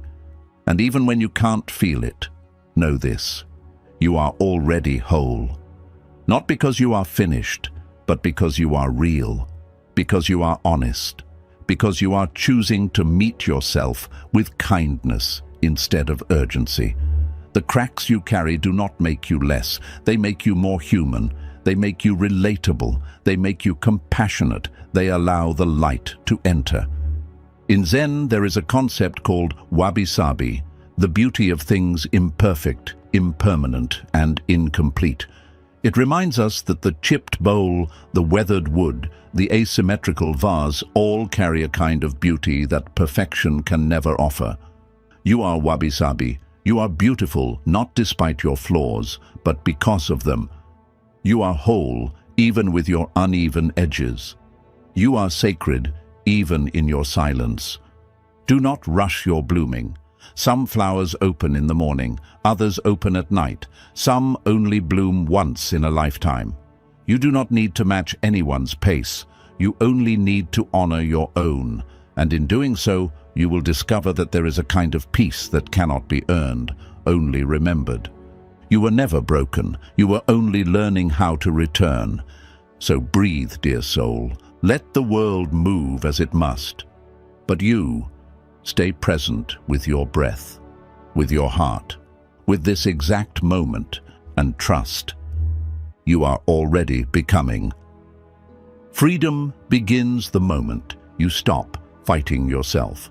There is a kind of suffering that hides behind every achievement, every perfectly curated smile, every act of self-discipline. It's not the pain that others inflict, it's the war we wage within ourselves. The constant judging, correcting, comparing, punishing, the inner voice that whispers, "You're not doing enough, you're not strong enough, you're still not who you should be." We carry this invisible burden through life, believing that we must constantly improve ourselves to earn peace, to be worthy, to finally rest. But Buddhism teaches something profoundly different. It doesn't ask you to fix yourself. It invites you to make peace with yourself. It doesn't ask you to become someone new. It asks you to remember who you were before the world convinced you that you were not enough. And it is in that remembering, in that gentle return, that true freedom begins. Freedom is not the absence of difficulty. It is the absence of self-conflict. It is the quiet inner space where you are no longer torn in half by shame, guilt, and impossible expectations. It is what arises when you stop fighting who you are, what you feel, and where you are on your journey. The truth is, we have been trained to believe that self-criticism is the path to growth, that if we are hard enough on ourselves, we will finally become better. But this belief creates an endless loop. No matter how much you grow, the voice says it's still not enough. You improve one area and the voice points to another. You heal a wound and the voice reminds you of another scar. You never arrive because you are fighting yourself instead of walking with yourself.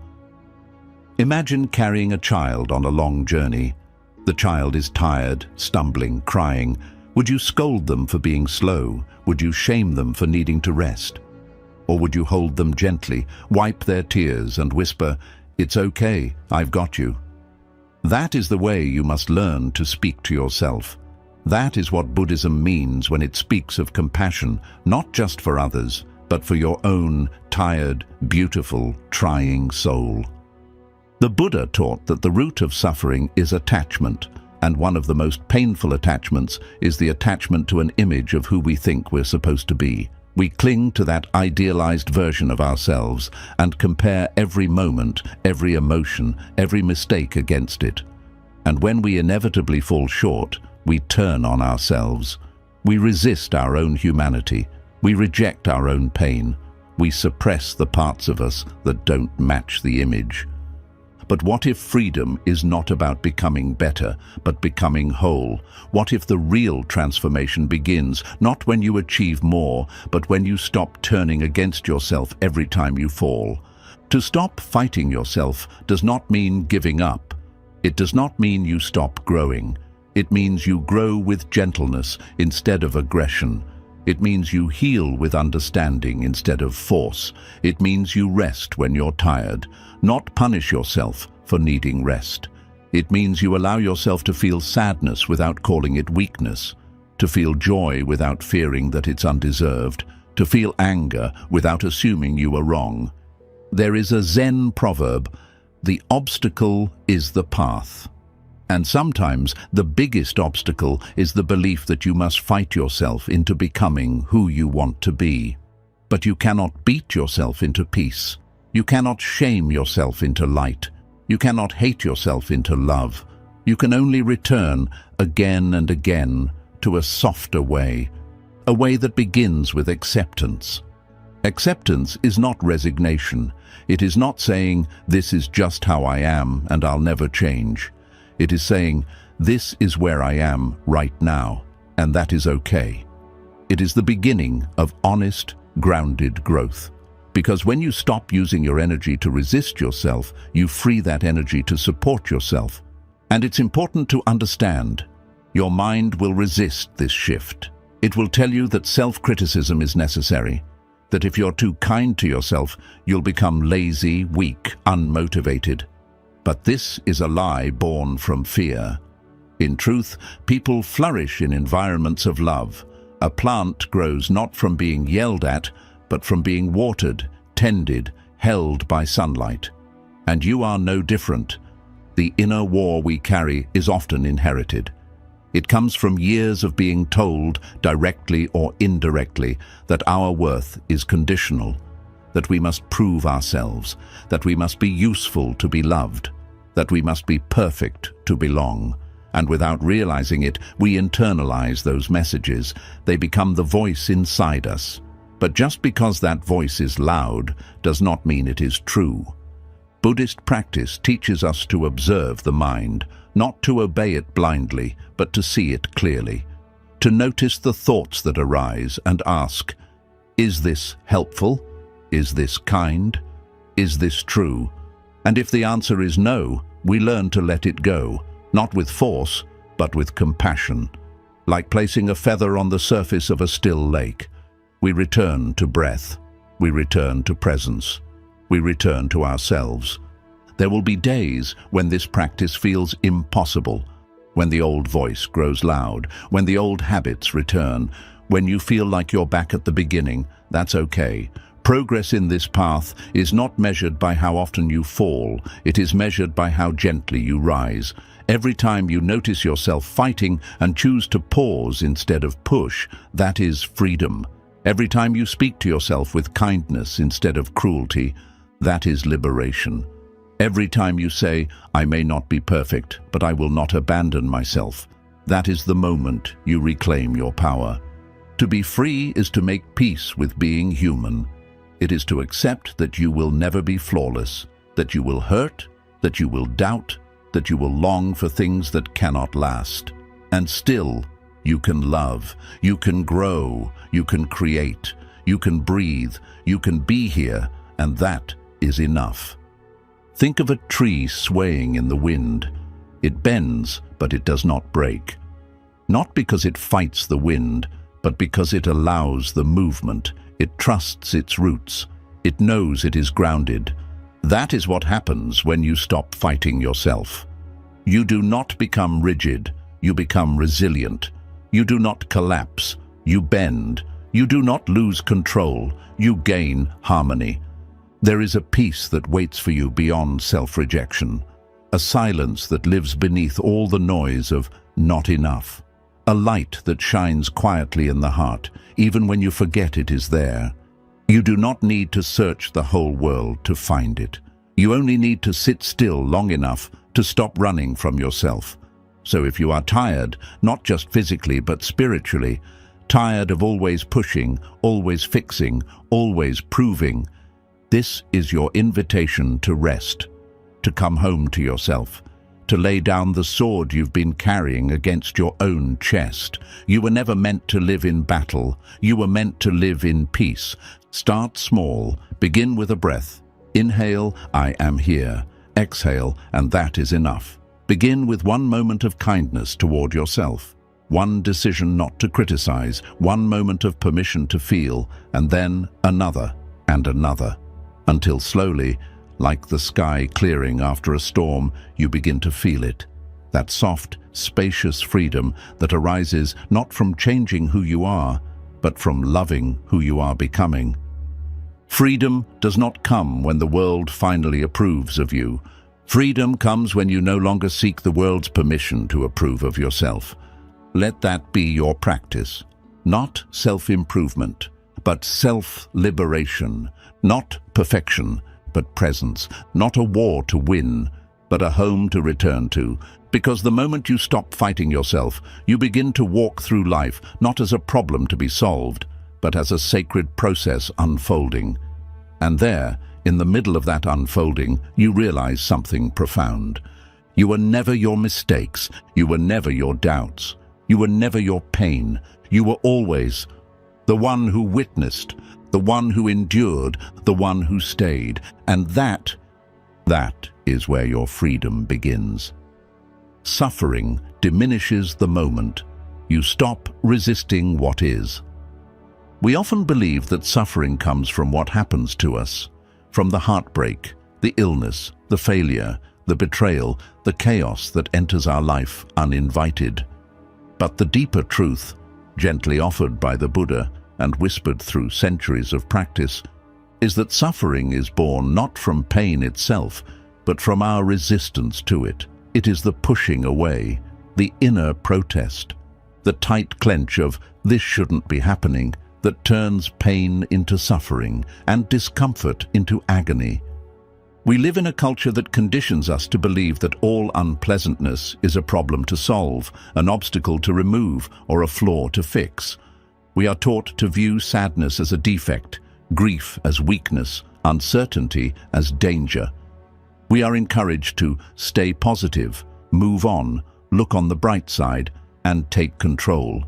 And while intention may be kind, these messages reinforce a dangerous belief that reality must always bend to our will, that pain must be resisted at all costs, that if we do it right, life will only give us what we like. But life does not work like that. It never has. No matter how carefully we plan, no matter how good we try to be, we will all encounter pain, and the more we fight it, the more we suffer. What we resist persists. What we reject controls us. And the only way out, the only true freedom, comes the moment we stop resisting what is. To stop resisting is not to approve of what's happening. It is not to become passive or indifferent. It is to meet reality with open eyes and an open heart, even when it hurts. It is to say, "This is here. This is what life has brought to me right now. I may not understand it. I may not like it, but I will not turn away from it." That is the beginning of peace, not the removal of discomfort, but the acceptance of it. In Buddhist practice, this teaching is called radical acceptance. It means accepting the full reality of the present moment, just as it is, without judgment, without avoidance, without needing to change it immediately. You accept the fear, the tension, the grief, the aching in your chest. You stop arguing with the experience. You stop labeling it as wrong. And in doing so, something powerful happens. The suffering begins to loosen its grip. It doesn't mean the pain goes away, but it begins to soften. It begins to move. It begins to reveal its hidden message, not as a punishment, but as a teacher. Because every emotion you resist is trying to tell you something. Every moment you reject is offering you something. And when you stop resisting, you start listening. And when you start listening, you start learning. And when you start learning, you begin to heal. Resistance is tension. It is the body tightening against what is. It is the jaw clenching, the fists closing, the breath becoming shallow. It is the nervous system going into battle mode. But acceptance is release. It is the shoulders dropping, the breath deepening, the hands opening, the body saying, "I am safe to feel this. I am safe to be with this." And in that shift from resistance to presence, you reclaim your power, not by controlling the experience, but by becoming larger than it. Pain is a part of life, but suffering, the mental and emotional turmoil we add to that pain, can be transformed. It can be softened through awareness, through compassion, through surrender. Let's take a simple example. Imagine you are stuck in traffic on a day when you are already tired. The pain is the situation itself, the delay, the noise, the exhaustion. But what creates suffering? The thoughts. "This shouldn't be happening. I'll be late. Why is this happening to me? I can't handle this." The resistance amplifies the stress. But if you take a deep breath, return to the body and say, "Okay, this is what's happening right now. I am in traffic. I am tired. Let me just breathe." The moment becomes manageable. You didn't change the external condition, but you transformed your inner relationship to it. Now, consider deeper suffering, loss, grief, heartbreak, fear. The pain is real, and it must be honored. But what intensifies it is our mind's protest. "This is unfair. I shouldn't feel this. This isn't what I planned. I can't survive this. These thoughts, while natural, are born from resistance. They close the heart. They tighten the breath. They deepen the wound. But when you pause and say, "This is here, this hurts, I don't have to like it, but I will not abandon myself because of it," you begin to shift. You begin to sit with your pain instead of run from it. And it is in that sitting, in that sacred stillness, that suffering begins to dissolve, not because the pain is gone, but because you are no longer at war with it. The Buddha used the metaphor of the second arrow. The first arrow is the pain life brings, things we cannot avoid. The second arrow is the one we shoot ourselves, the mental resistance, the story, the blame. We may not control the first arrow, but we can choose whether to shoot the second, and every time we choose acceptance over resistance, we drop the second arrow. We stop harming ourselves with judgment, with fear, with the illusion that we must control everything. This doesn't mean you stop feeling. Quite the opposite. Acceptance allows you to feel more deeply, because now you are no longer suppressing or fighting what arises. You are creating space for the emotion to rise, move through, and pass, like a wave that crashes, recedes, and leaves stillness behind. The greatest suffering often comes from the belief that life must always match our expectations. But life does not owe us predictability. It does not owe us perfection.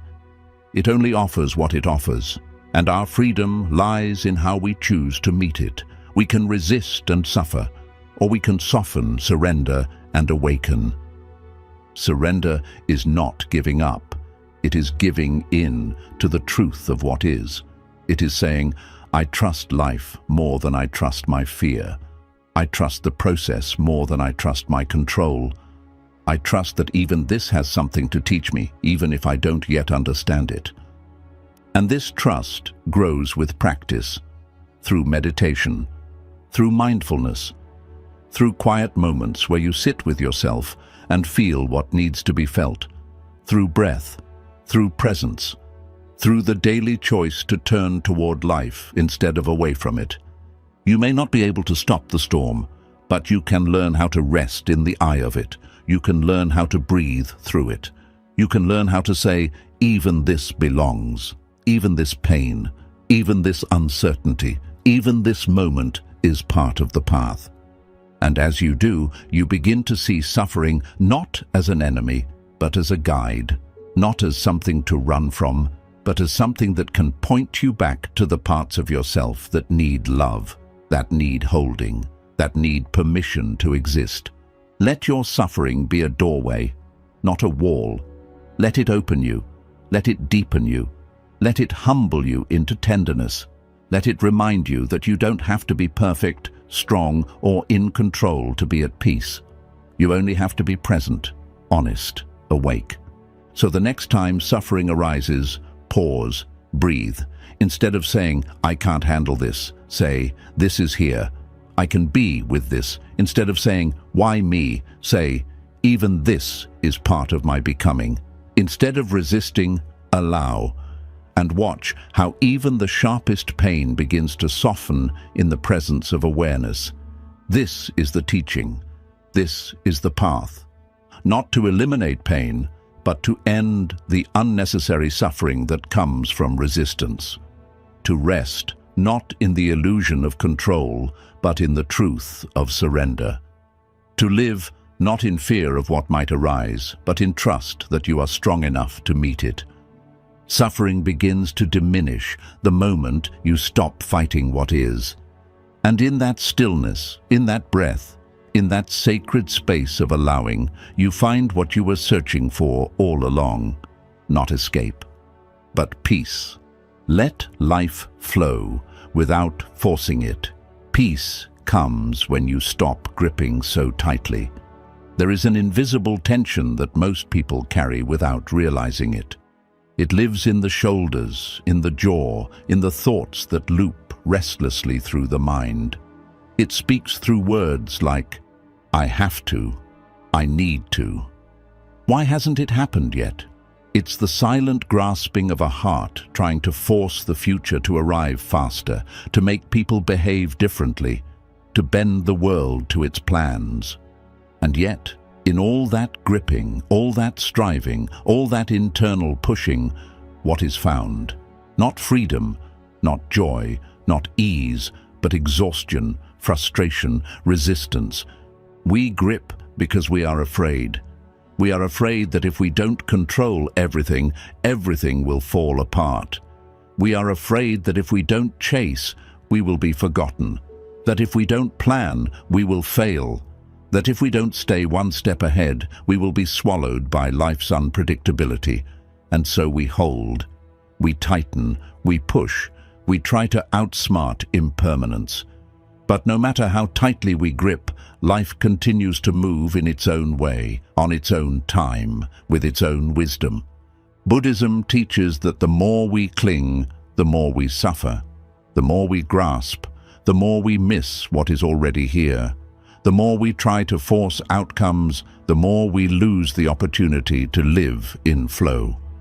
The practice, then, is not to make life submit to us, but to learn how to trust it, to soften, to release, to walk gently alongside the river of life instead of trying to dam it at every turn. Think of water. It flows naturally. It does not ask for permission. It does not force its way forward. It finds the path of least resistance. When it meets a rock, it does not fight the rock. It moves around it, slowly, gracefully, trusting that forward movement will always return if it remains fluid.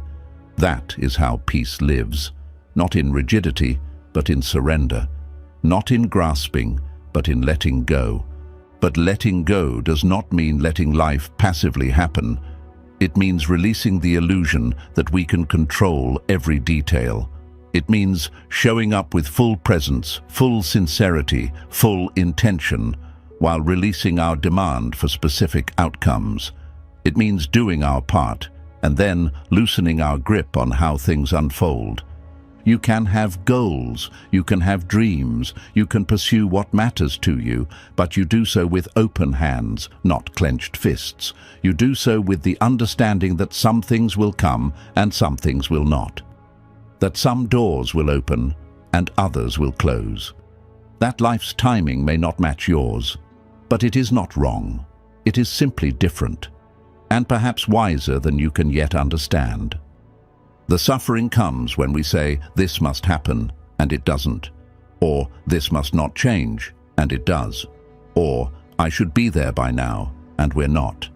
These thoughts are rooted in resistance to the present moment. They place peace in the future, they tie happiness to a condition, and they keep you chasing something that may not even exist. But when you let go, when you allow the moment to be what it is, you stop chasing and start receiving. You stop forcing and start aligning. You begin to see that what is here, right now, is not a mistake.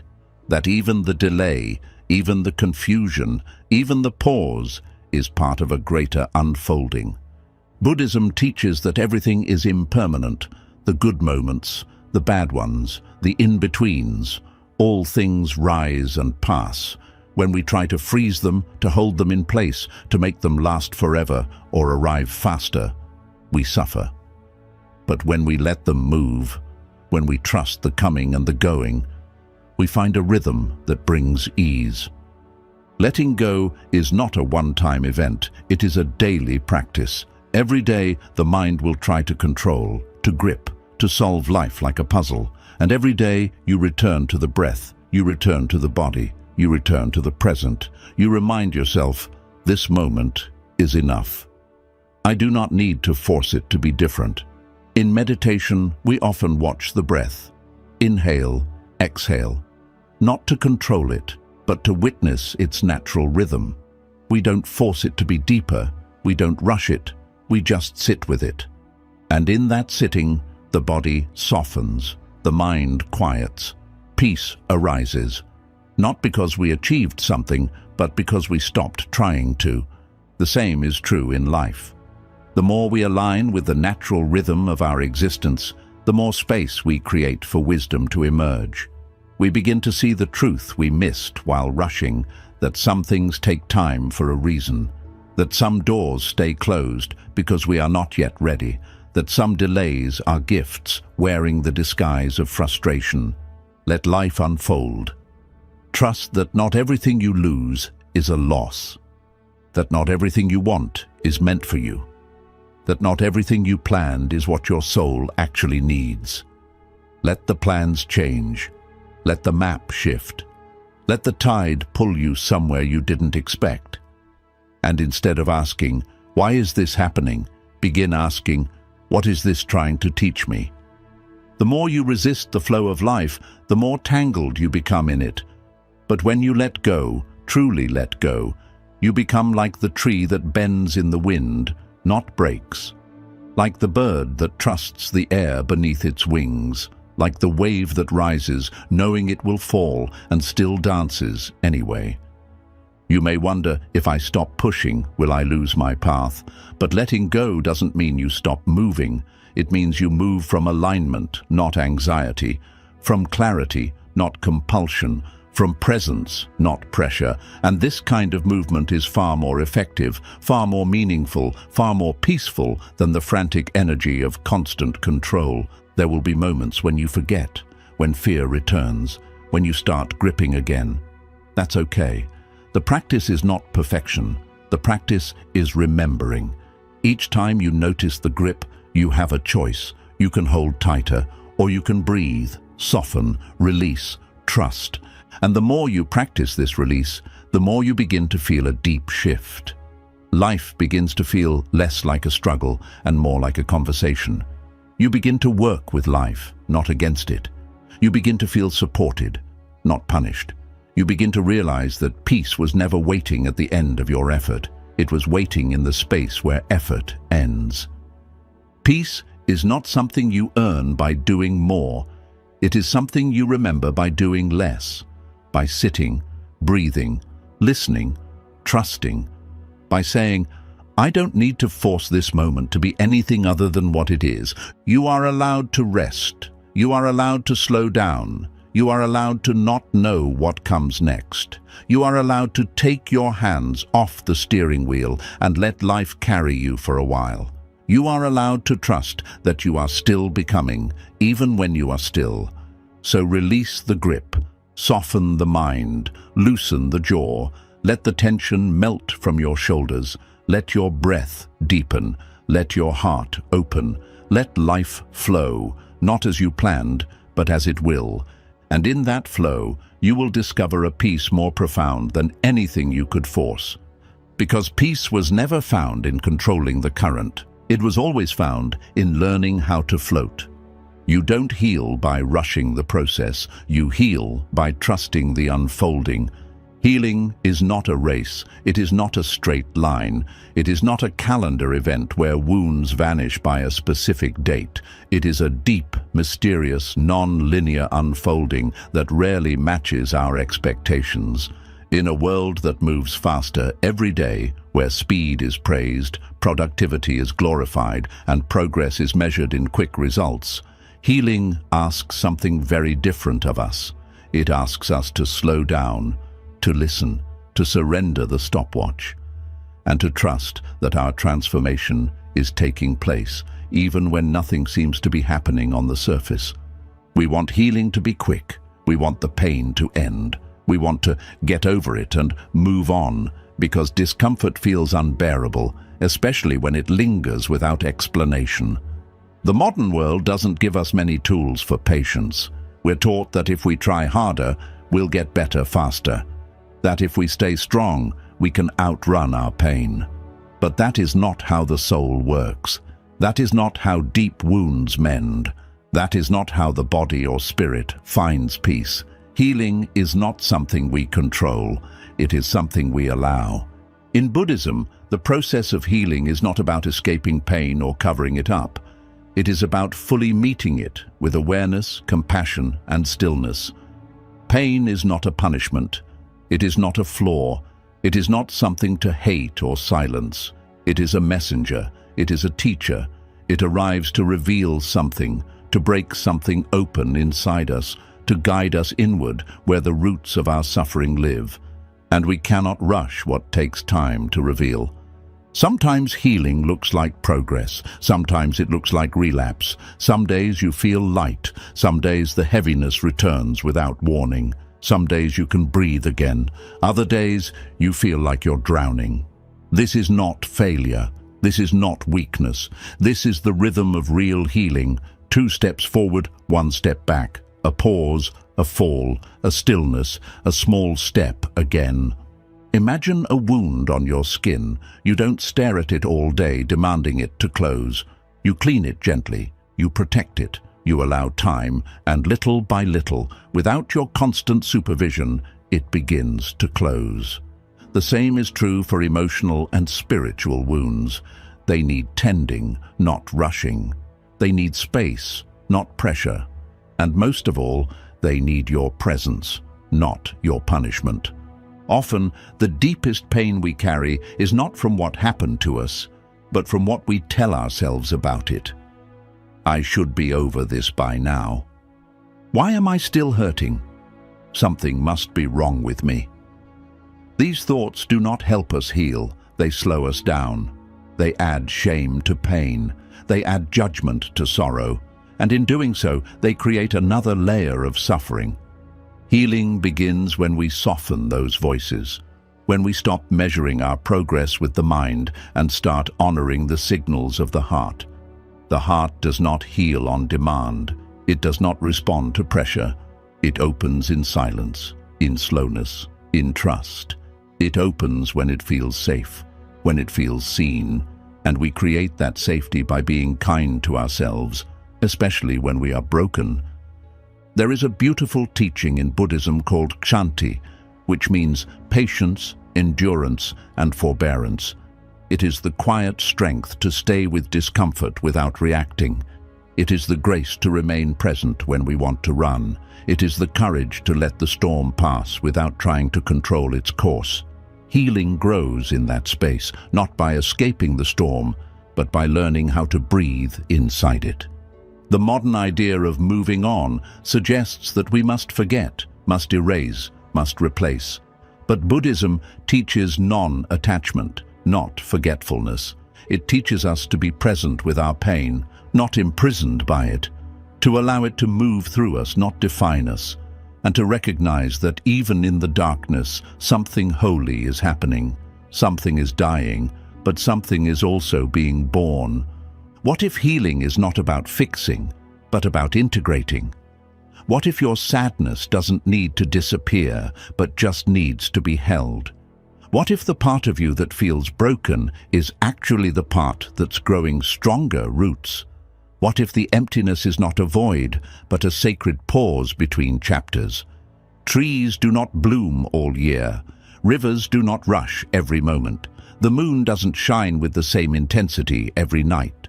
And yet, we accept those cycles in nature. We find them beautiful. But when it comes to our own healing, we panic in the quiet seasons. We doubt the stillness. We fear the slow days. But the same wisdom that guides nature lives in you. Your healing has its own seasons. Honor them. Do not force spring during your winter. Do not demand harvest when your soul is still sowing. Healing is not an achievement. It is a remembering, a returning, a gentle reunion with your true self, the self beneath the fear, beneath the conditioning, beneath the armor you had to build to survive. And that return takes time. It takes layers. It takes patience. And yes, there will be moments when you think nothing is changing, when you feel stuck. But often, the deepest healing happens beneath the surface, quietly, invisibly, slowly. Like roots growing in the dark, like cells regenerating while you sleep, like water shaping stone over years. Just because you can't see it doesn't mean it's not happening. Buddhist teacher Thich Nhat Hanh reminds us that no mud, no lotus. The lotus, one of the most revered symbols in Buddhism, grows in muddy water. Its beauty is not in spite of the mud, but because of it. In the same way, your healing will rise not by avoiding your pain, but by sitting with it, understanding it, learning to hold it with care instead of fear. And as you begin to hold your pain with more gentleness, something shifts. You start to see it not as your enemy, but as your teacher. You begin to learn what it has come to show you. Maybe it teaches you to slow down, to speak your truth, to create boundaries, to let go of what no longer serves you, to soften where you've been hardened, to finally come home to yourself. True healing changes not just how you feel, but how you live. It teaches you new ways to love, to rest, to trust, to live more aligned with your truth. But these changes don't come all at once. They come gradually, like sunrise, like thaw, like a heart that slowly learns to believe again. So how do you trust the unfolding? You let go of timelines. You stop comparing your path to others. You stop asking, when will I be better? And start asking, what do I need right now? You listen to your body. You honor your emotions. You speak to yourself like someone you love. You stop trying to escape your story, and instead you begin to embrace it. Because healing is not about becoming someone new. It is about unbecoming what you are not. It is about shedding the lies, the pressure, the shame, the masks. It is about returning to the part of you that was never broken, only buried. And that return takes time. So breathe, soften, stay present, let the process unfold.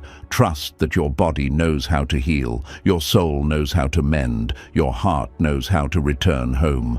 All it asks is that you stop rushing, stop forcing, stop demanding, and start listening.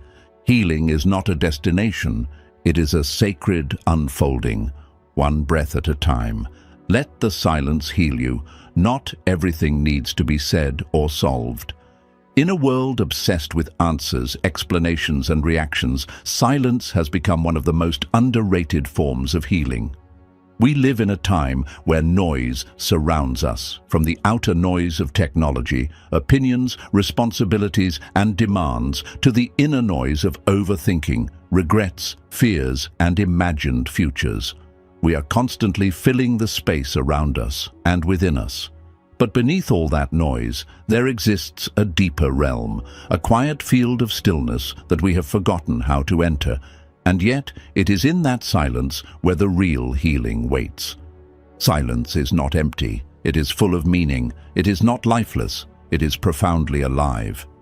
When we enter silence, not just the absence of sound, but the quieting of the need to explain, defend, fix, or be understood, we begin to hear something else, the truth beneath the noise, the deeper voice, the inner knowing, the presence that has been patiently waiting for us to slow down. Buddhism teaches that truth is not something to be argued, it is something to be experienced, and that experience often begins in silence, not in conclusions, not in declarations, but in sitting still long enough to let the dust of our thoughts settle. In those moments of stillness, we begin to realize how much we've been reacting, speaking, moving, not from wisdom, but from habit, not from peace, but from pressure.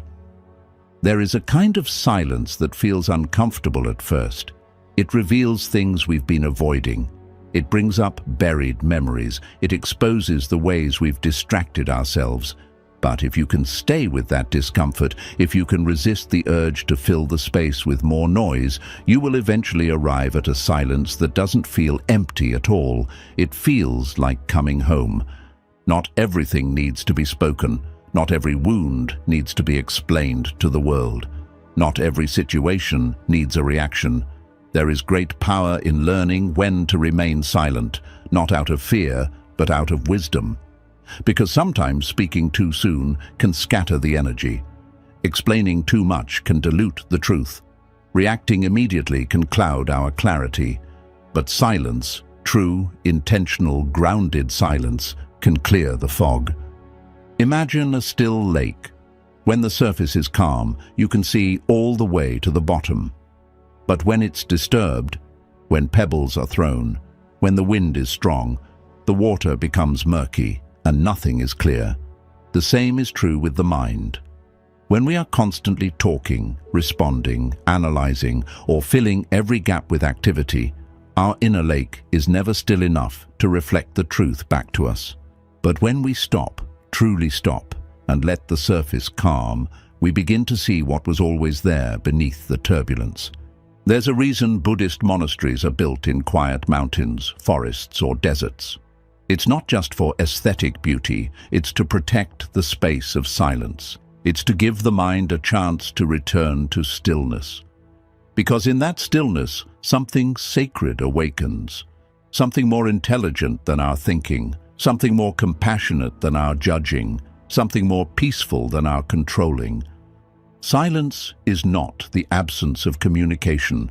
It's the space in which true understanding grows. Often, when people are hurting, they don't need your words. They need your presence. They don't need your advice. They need your stillness. They need to feel that you are there, not as a fixer or a commentator, but as a calm witness to their pain. And you can offer that only when you've cultivated that silence within yourself. The same is true for your own healing. You don't need to talk your pain away. You don't need to analyze every part of your story to feel better. Sometimes you just need to sit with yourself. Without commentary, without interpretation, just sit, just breathe, just feel, and let the silence do its quiet work. There is a Tibetan Buddhist practice where monks sit in absolute stillness for hours, not as a discipline of control, but as an invitation to peace. They do not chant, they do not move, they do not try to reach enlightenment through effort.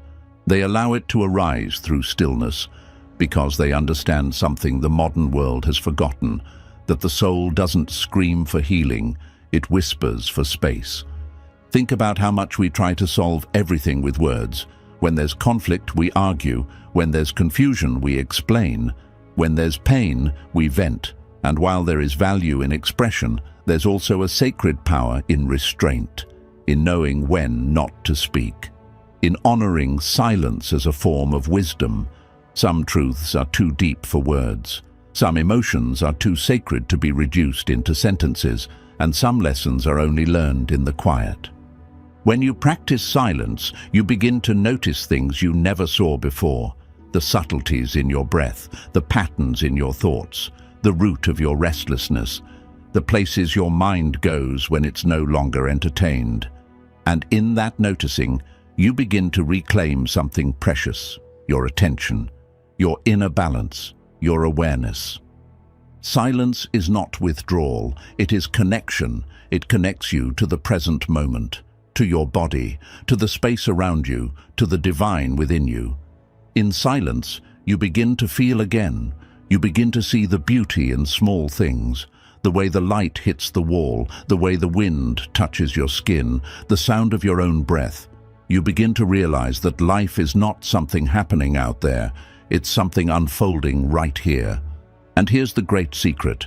When you stop trying to solve everything with your mind, the heart begins to open. When you stop filling every silence with commentary, clarity begins to arise on its own. When you stop explaining your pain to everyone, you begin to understand it yourself. This is the gift of silence. It doesn't give you answers in words. It gives you space to hear the truth that was always whispering beneath the noise. In Buddhist meditation, we are taught to return to the breath, not to escape the world, but to enter it more fully, to feel it, to be grounded in it, and to return to the silence where peace lives. Silence is not something to fear. It is something to enter gently, again and again, until it becomes familiar, until it becomes healing. Sometimes, the most powerful prayer you can offer is to sit in silence. Sometimes, the most profound insight comes not from asking more questions, but from listening more deeply. Sometimes the healing doesn't come from telling your story louder, but from letting it dissolve into the silence where it no longer defines you. When the world feels too loud, return to silence. When your thoughts spiral, return to silence. When you don't know what to say, return to silence. When you're trying to force an answer, return to silence. And trust that silence is not the absence of life, but the doorway to deeper living. You do not need to speak everything you feel. You do not need to solve everything you face. You do not need to be loud to be strong. Sometimes your greatest healing begins when you learn to simply sit and listen. Because silence is not empty. It's where you finally hear what truly matters. And it's in that stillness that your soul remembers how to be whole. Peace begins the moment you stop resisting what is. There is a quiet war we often don't even know we're fighting. A war against reality, a subtle resistance we carry into each moment, the need for things to be different, better, easier, more aligned with our preferences. We resist the weather, the traffic, the people around us, our past, our emotions, and even our own bodies.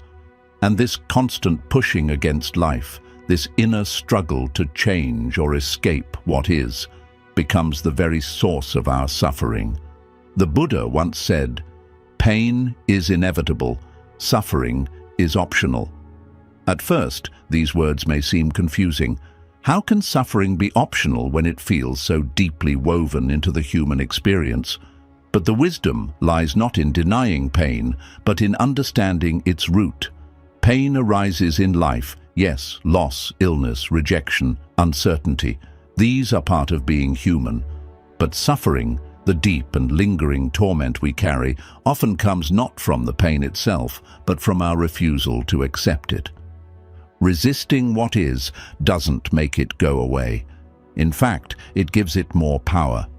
Like trying to hold back a wave with your hands, resistance only exhausts you. It builds tension in the mind and tightness in the body. The more we say, "This shouldn't be happening," the more we suffer. And the moment we drop that thought, even briefly, something softens, something opens. That is where peace begins. Not when the pain ends, not when the situation changes, but when we release the grip, the mental demand that the moment must be different from what it is. Think of a river. It flows without resistance. It moves around rocks, over fallen trees, through tight canyons. It doesn't argue with the terrain. It doesn't pause to complain about the obstacles. It simply moves, always adapting, always continuing, always trusting the path. What if we, too, could learn to flow like that?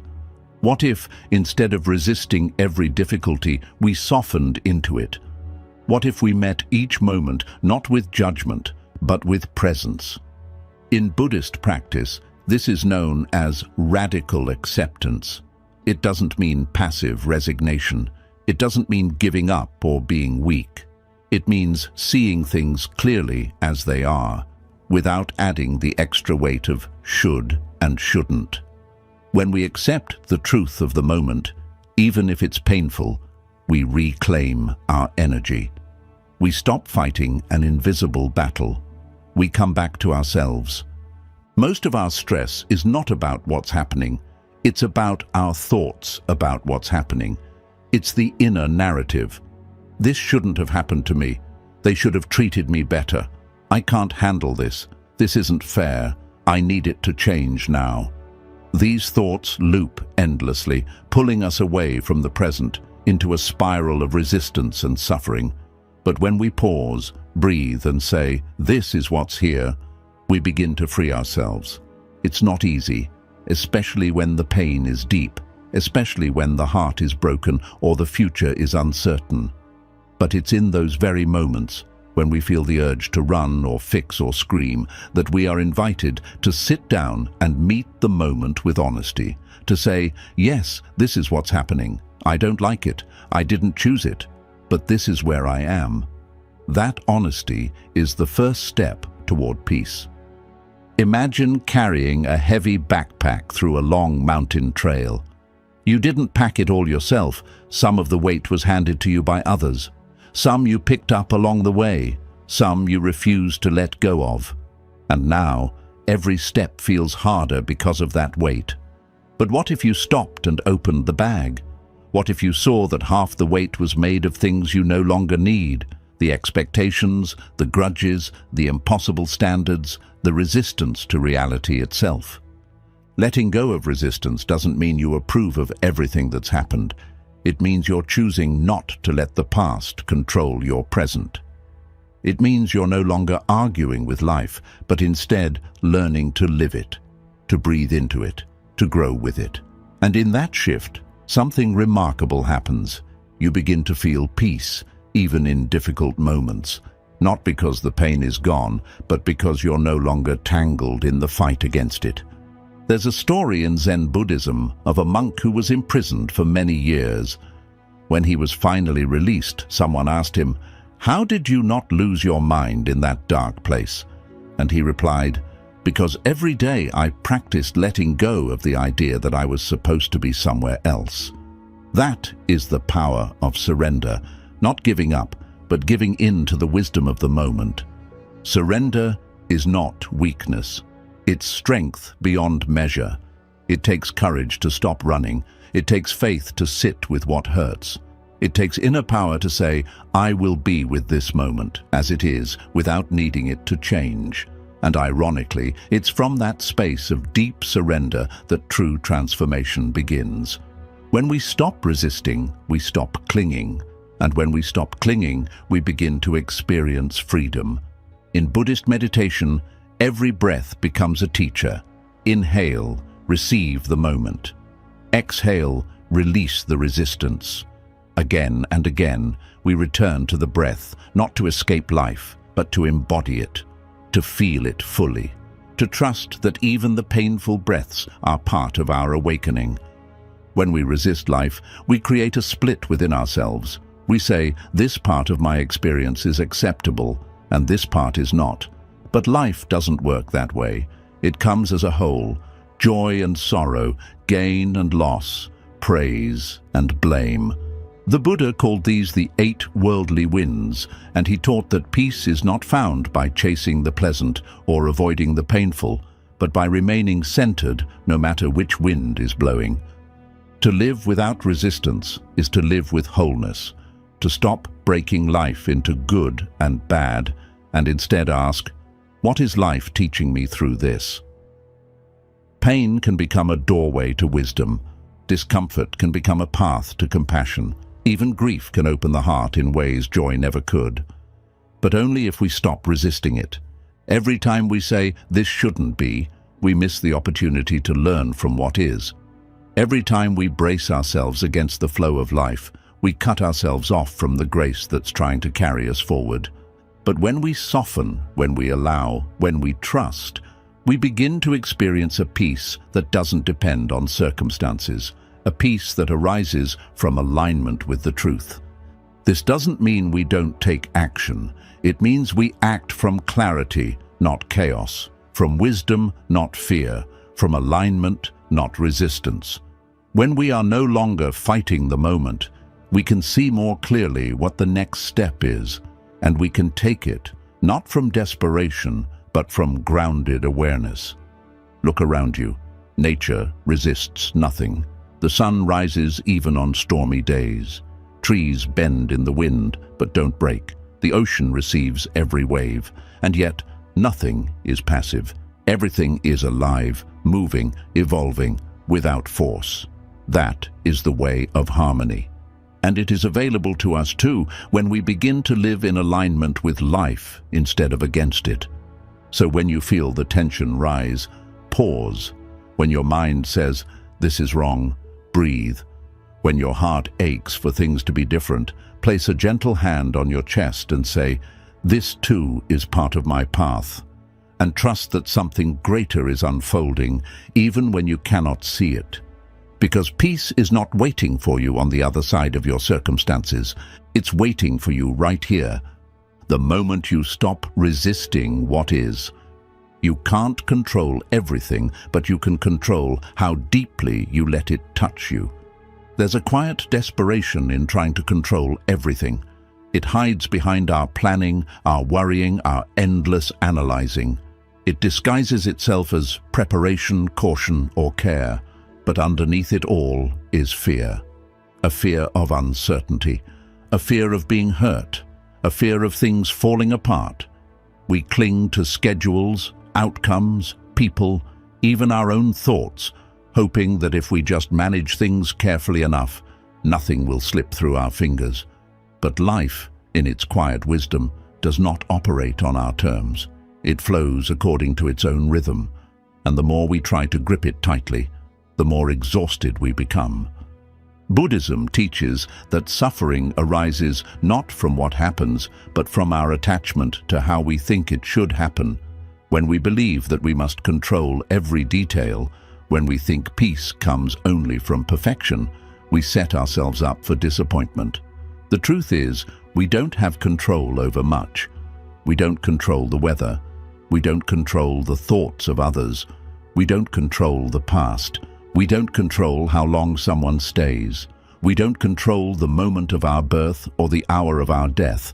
But we do control something far more powerful, how deeply we let these experiences shape our inner world. You can't control the wave, but you can learn to surf.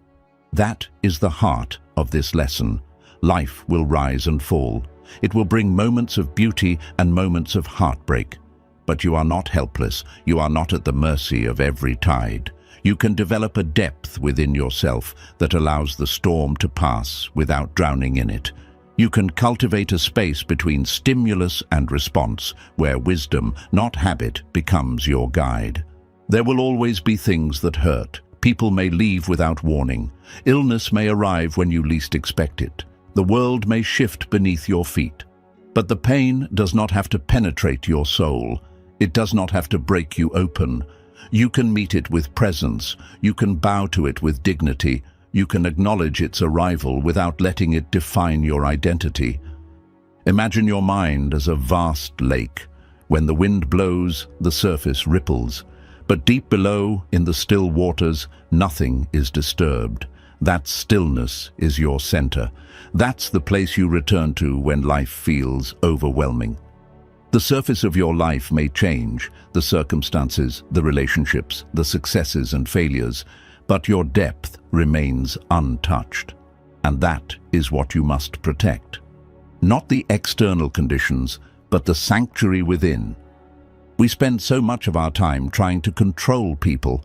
We try to change their opinions, guide their choices, fix their flaws. But each person is on their own path. Each soul carries its own lessons. When we try to shape others into who we want them to be, we are not loving them, we are controlling them. And in doing so, we lose ourselves. The greatest gift you can offer others is your presence, not your manipulation.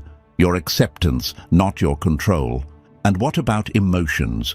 They too rise and fall like waves. Anger, sadness, joy, anxiety. These are not problems to fix, but energies to witness. The moment you try to suppress or control them, they grow stronger. But when you allow them to pass through you, like wind through an open window, they soften, they complete their journey, and you remain still, grounded, free. Control is not the same as power.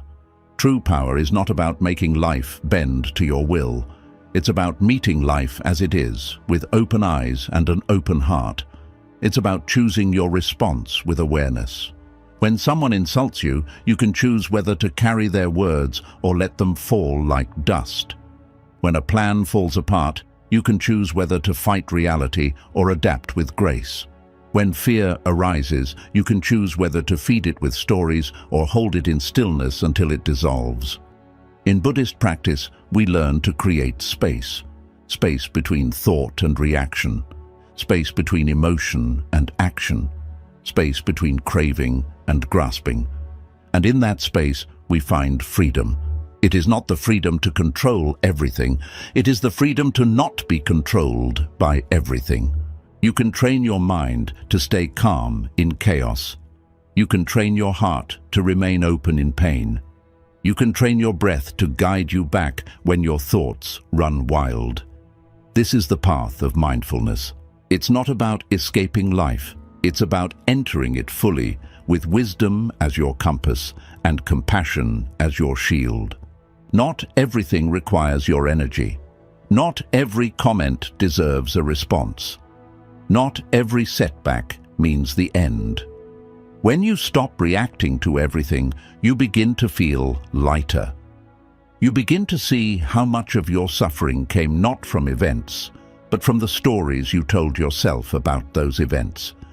I'm not good enough. This always happens to me. They're trying to hurt me. These are not truths.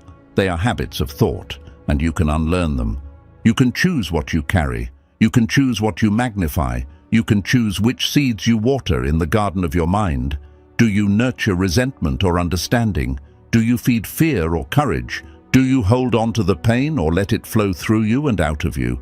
Letting go of control does not mean becoming passive. It means becoming wise. It means knowing the difference between what is yours and what is not. Your thoughts are yours. Your reactions are yours. Your effort is yours. But the results, the approval, the permanence, those belong to the universe. There's a story of a monk who was insulted by a visitor. The visitor shouted, cursed, and threw hateful words. The monk listened quietly, smiled gently, and said nothing.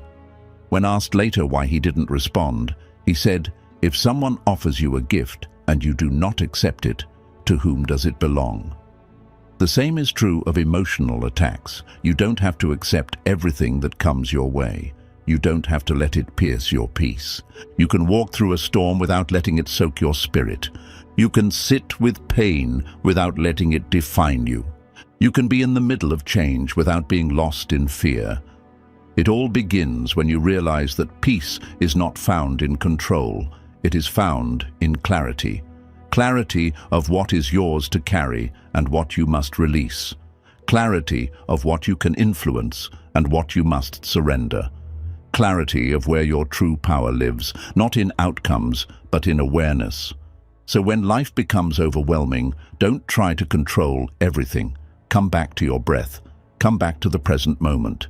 Place your hand on your heart and remind yourself, I can't control everything, but I can choose how I respond. I can choose what I allow to stay. I can choose what I let touch the core of my being. And with each choice, you become lighter. You become freer. You become more grounded, not in the world around you, but in the unshakable calm within you.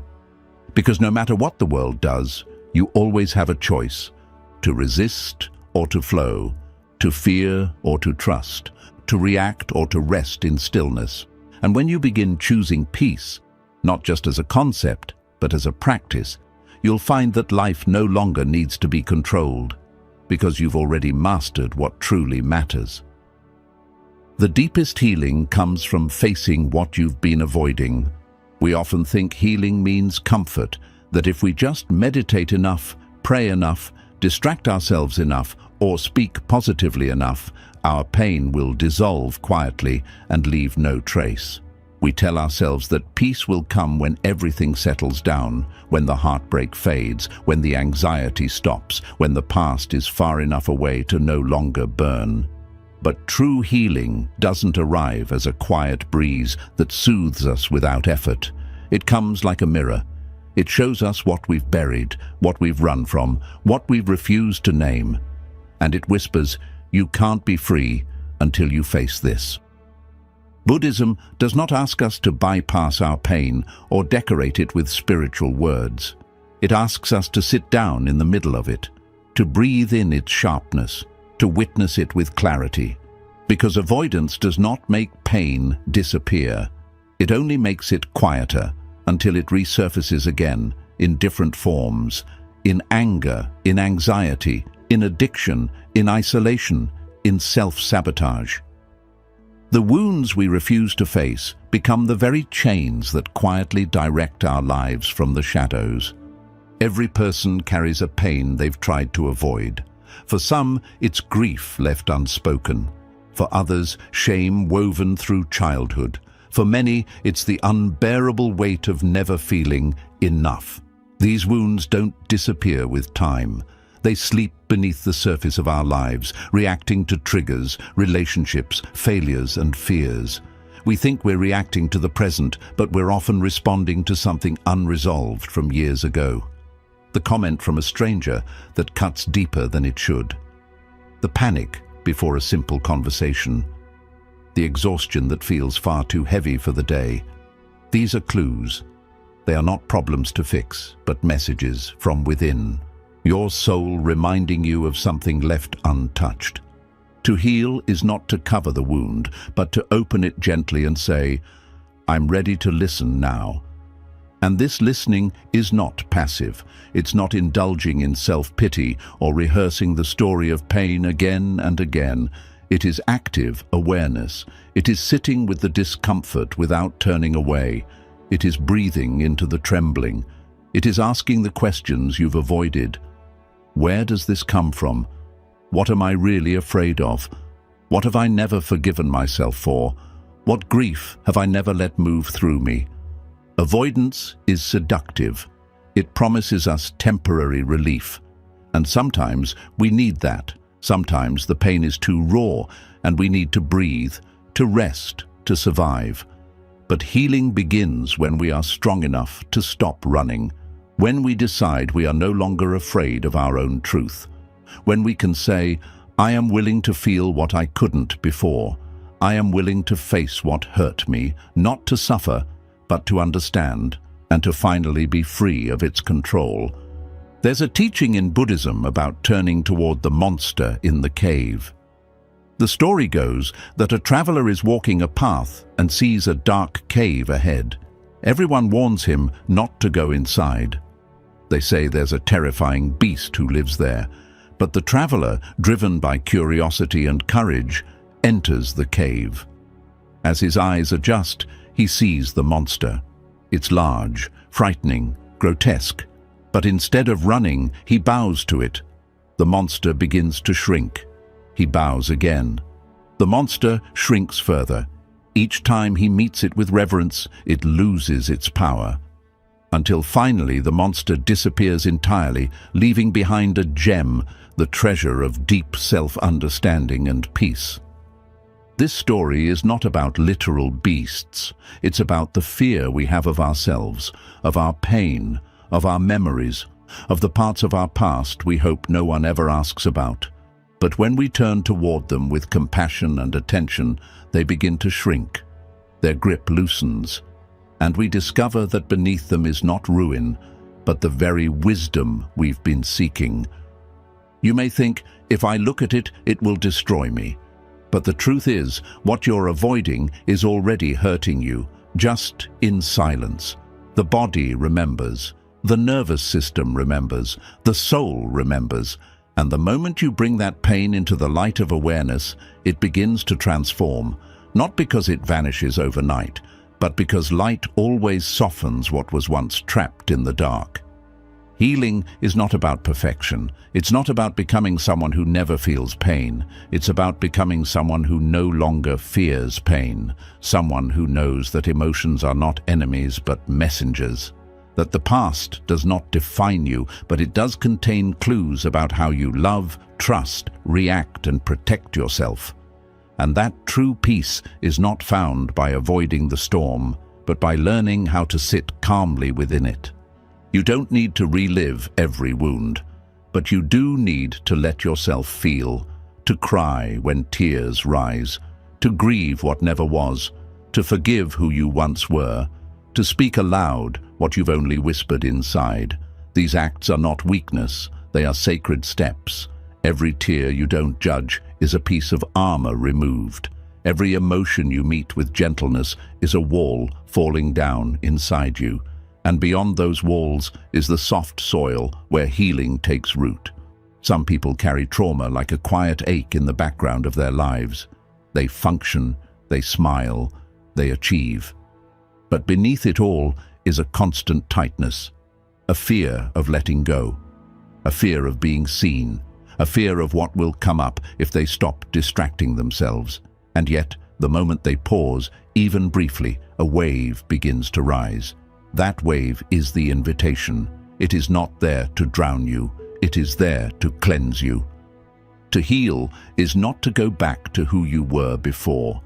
It is to become someone new because of what you faced. It is to grow softer, not harder, more open, not more guarded, more grounded, not more numb.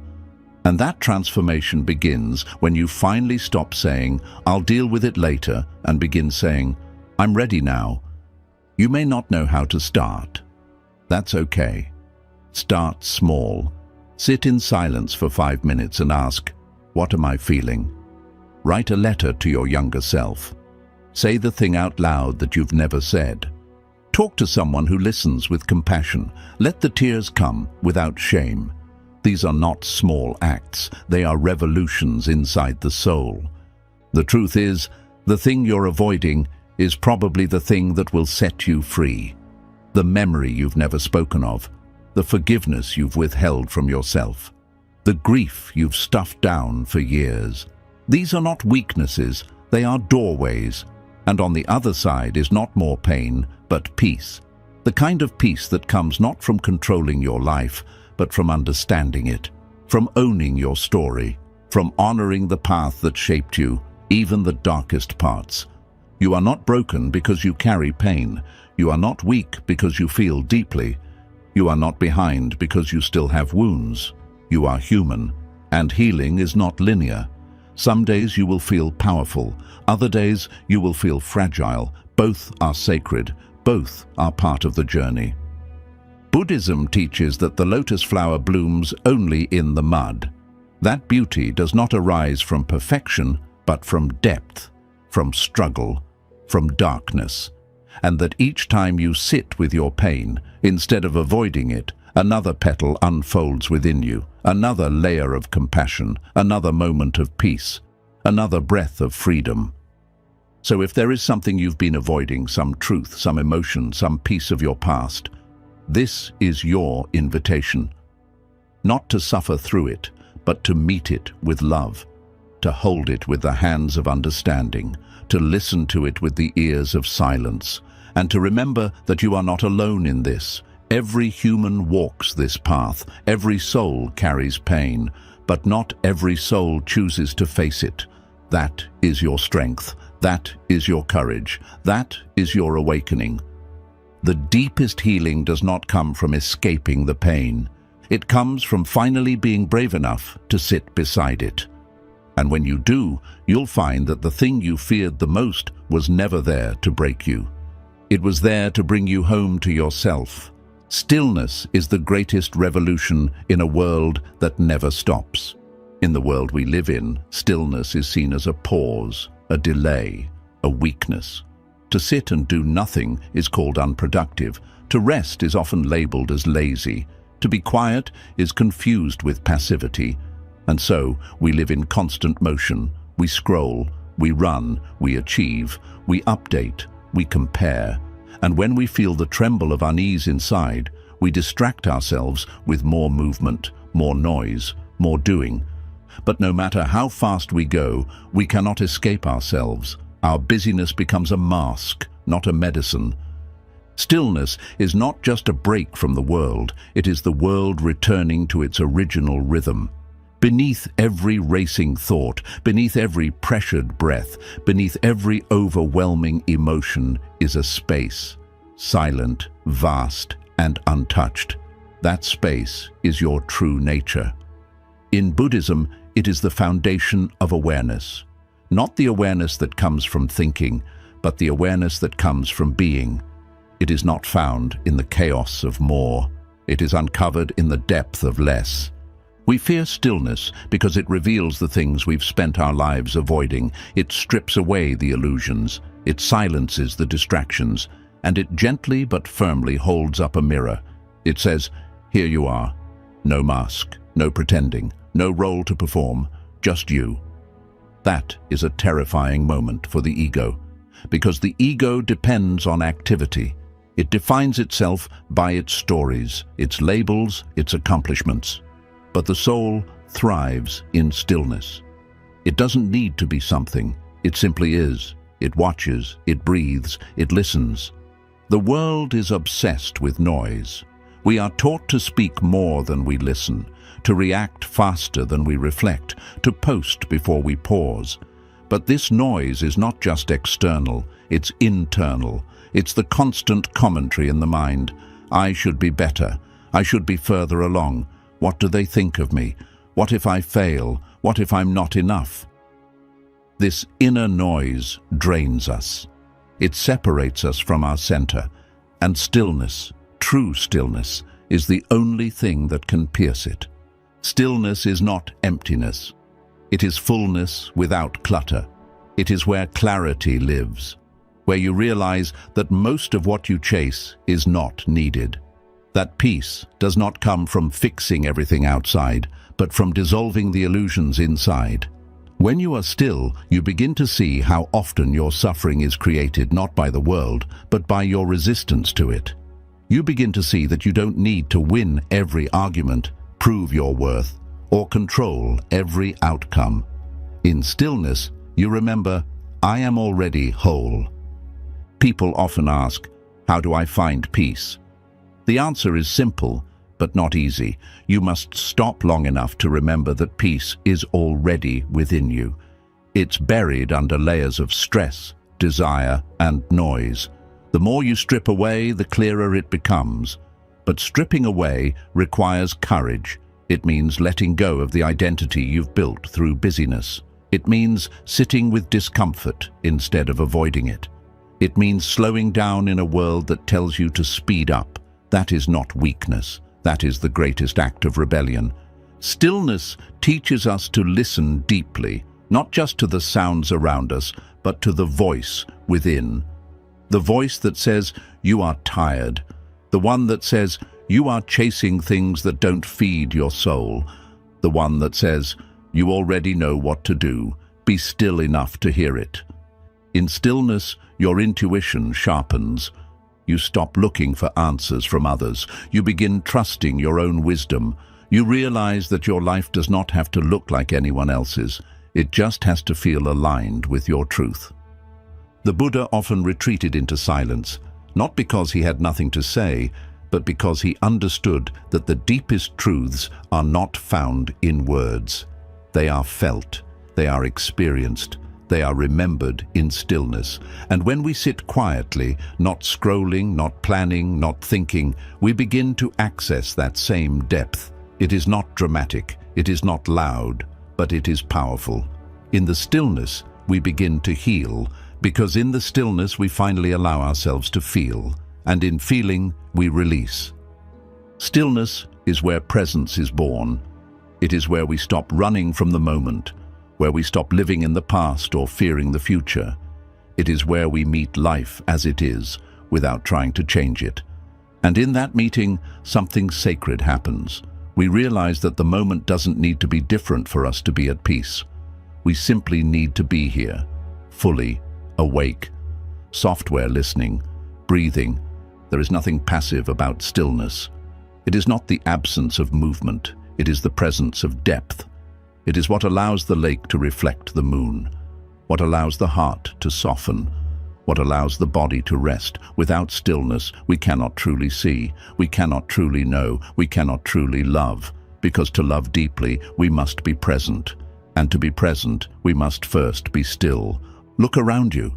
The trees are still, the mountains are still, the stars move slowly, without rush. Nature is not in a hurry, and yet everything is accomplished. This is the rhythm we've forgotten.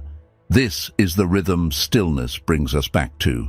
A rhythm of trust, of flow, of deep alignment. It is not lazy, it is not indifferent, it is wise, it is gentle, it is powerful. You may be wondering, how do I begin? Begin with your breath. Sit for 5 minutes. Close your eyes. Feel your body. Listen to the sounds. Notice the thoughts, but don't follow them. Just watch, breathe, return, again and again. You don't have to fight the thoughts. Just come back to stillness. Let it hold you. Let it teach you. Let it soften you. As you practice, something begins to shift. You start to see clearly. You start to feel more grounded. You stop reacting to every emotion, every thought, every external event. You begin responding with wisdom instead of habit. You begin choosing your energy. You begin protecting your peace. And you start to notice the beauty in simple things, in silence, in space, in breath, in presence. Stillness is not a destination. It is a homecoming. Each time you return to it, you return to yourself. You remember that you don't need to do more to be worthy. You don't need to have all the answers. You just need to be here, fully alive in this breath. And from that place, the right actions arise naturally, not from fear, but from love, not from pressure, but from truth. In a world that never stops, stillness is a radical act. It is how we reclaim our humanity, how we find our center, how we awaken to the miracle of being. And the more we practice, the more we carry that stillness into everything we do, into our relationships, our work, our healing. We become calm in the middle of chaos, clear in the middle of confusion, soft in the middle of noise. And that is what the world needs. Not more speed, not more noise, but more still souls who remember the sacred power of being. So pause. Be still. Listen. You are not behind. You are not broken. You are not too late. You are right where you need to be. And if you can trust this moment, this breath, this silence, you will find that everything you've been chasing has been quietly waiting for you in the stillness all along. You don't need to control everything. You only need to understand yourself. We are taught that if we can control our environment, we can be safe. If we can control our future, we can be successful. If we can control our image, we can be loved. And so we spend our days tightening our grip on plans, people, goals, and identities. We organize every moment. We try to anticipate every outcome. We try to predict how others will react, how life will unfold, how everything will feel. Control becomes our safety blanket, our defense against the unknown. But beneath this constant control is not peace, it is fear.